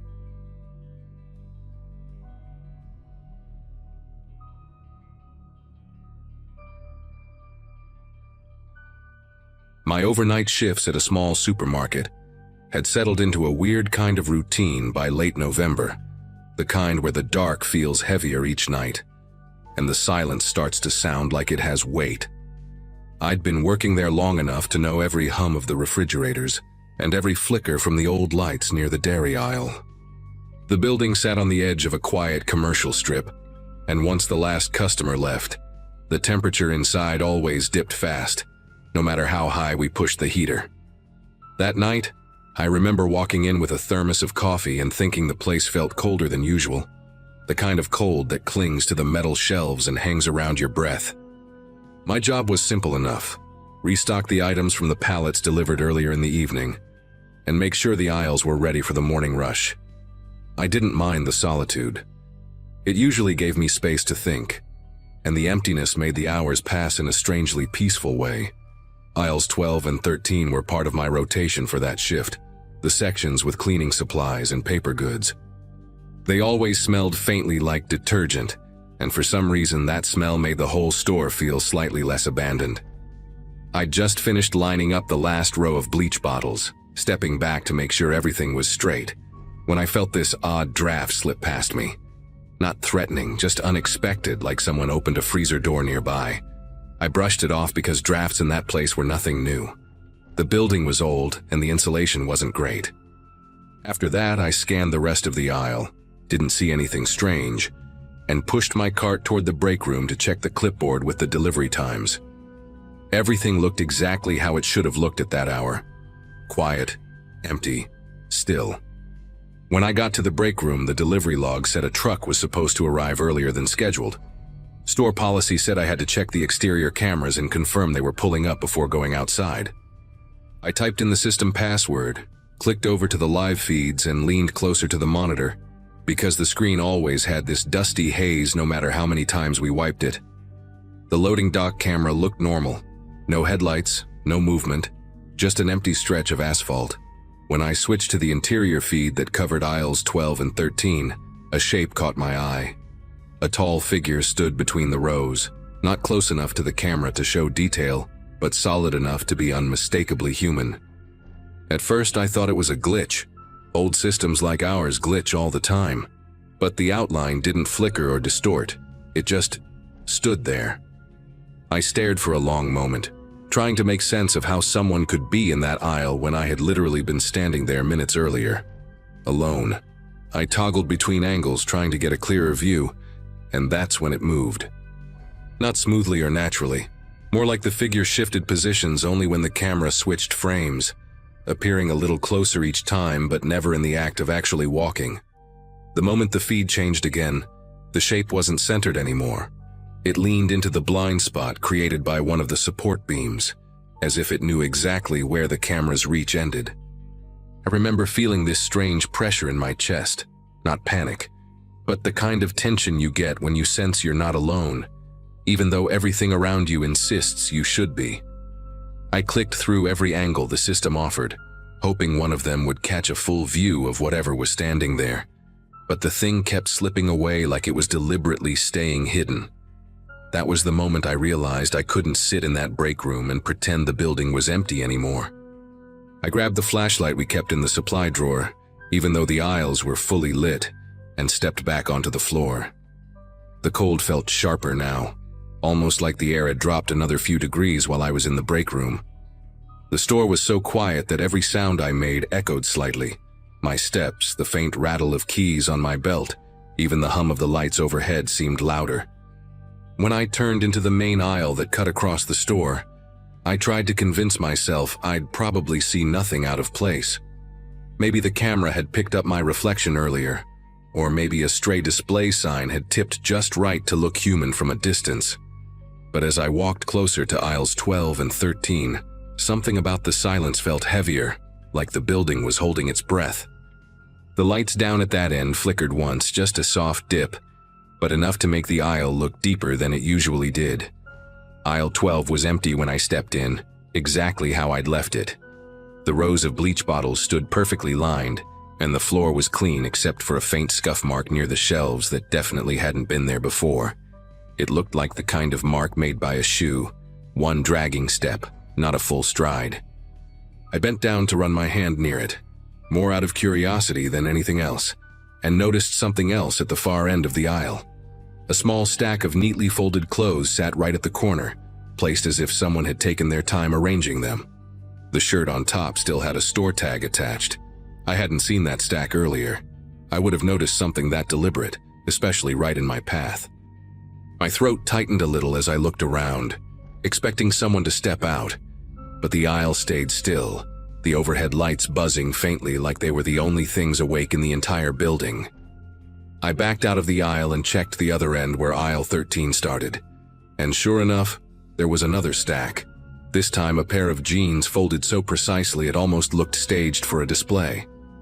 But we didn't keep stacks like that at the ends of aisles. Everything was supposed to stay inside the shelves. I kept turning my head, scanning each direction, hoping to catch even the slightest movement. The store suddenly felt much larger, every shadow stretching farther than it should. I tried calling out a simple, "Hello," even though my voice sounded too loud in the emptiness. No answer. The chills running through the place weren't from the cold anymore. They came from the sense that someone had been walking right behind me the entire time, staying just out of sight, slipping through gaps I didn't even notice. I stepped toward the front end of the aisle to check the camera blind spot I'd seen on the monitors. It was a narrow angle between two tall shelving units, just wide enough for someone to stand if they pressed their back against the metal. As I approached it, the lights above me dimmed again for half a second, like the power was struggling to keep up with the temperature drop. My footsteps slowed. Halfway down, a sound broke the silence, fabric shifting, like someone brushing against clothing. I stopped and listened, heart thumping in my ears, but the sound didn't repeat. When I reached the blind spot, it was empty. No person, no footprints, no sign anyone had been there except for another small pile of clothes folded with the same unsettling care. And that's when a thought hit me. Someone had been in the store for hours, maybe since before we locked up, using every gap in the cameras to move the same way I walked my stalking routes. The idea made the hairs on my neck rise, and suddenly, the quiet didn't feel peaceful anymore. It felt like something was watching, choosing exactly when to stay hidden. I pulled my phone from my pocket, debating whether it made sense to call for backup or if I was overreacting to some prank or mistake in stalking. Before I could decide, a faint tapping echoed from somewhere near the frozen food section. 3 soft, steady clicks, like someone tapping a nail against metal. It wasn't loud, but it carried through the empty aisles in a way that felt deliberate. I turned toward the sound and started walking, holding the flashlight even though the lights were still on. Each aisle I passed seemed colder than the one before it, and the further I went, the more convinced I became that whoever was moving around in there knew the building better than I did. The tapping stopped the moment I reached the freezers, leaving nothing but the hum of the compressors vibrating through the floor. I stood there scanning the stretch of glass doors and caught my reflection staring back, a reflection that looked more tense than I expected. Right then, the overhead speaker crackled. It was the faintest static, a soft burst like someone had lightly brushed the microphone. Nobody was in the control room. Nobody should have been anywhere near the intercom system. I stepped backward slowly, watching the ceiling as if the speaker itself might move. Another low burst of static slipped through, this one lasting a little longer, almost enough to sound like a breath. I whispered a quick, "Who's there?" without thinking, and the silence that followed felt unnaturally complete. The kind of silence where even the normal store sounds seemed to shrink away. I tightened my grip on the flashlight and forced myself to walk toward the front registers where I had a clearer view of most aisles. If someone was hiding, I wanted to catch them crossing the open floor. No more guessing, no more blind spots. Halfway to the registers, I heard something I still can't explain. Clothing rustling, but not the subtle kind. This was like someone rifling through a whole pile of garments at once. The sound came from aisles 9 and 10, a place I'd stocked earlier in the night that had been perfectly organized before I moved on. I turned the corner and found several more folded stacks placed deliberately across the aisle floor, each spaced about 6 feet apart. Shirts, pants, even a jacket that looked like it had been laid out for someone to change into. None of it belonged on that aisle. My pulse thudded in my ears as I scanned every shelf, every corner, expecting a person to jump into view, but the aisle was empty from end to end. The only movement came from a long piece of plastic wrapping drifting gently near a shelf, as if someone had brushed past it seconds before I arrived. I didn't waste time pretending it was a misunderstanding anymore. I turned around and headed straight for the office to call the police. The walk felt twice as long as usual, like the store had stretched itself out. With every step, I expected to hear footsteps behind me or see a shadow slip across the tiles. Nothing happened, but the sense of being guided, herded almost, followed me the whole way. When I shut the office door behind me, the thin wooden panel felt far too flimsy to be any real protection. I dialed emergency services, gave them the address, and made it clear I wasn't alone in the building. The operator told me to stay put, and while I waited, I watched the store monitors again. This time, the tall figure appeared in a different aisle, closer to the front, leaning just enough into frame to make its presence undeniable. The moment the cameras cycled, it slipped out of sight again. I sat there gripping the edge of the desk, counting the seconds until help arrived, knowing I wouldn't set foot back on that floor alone.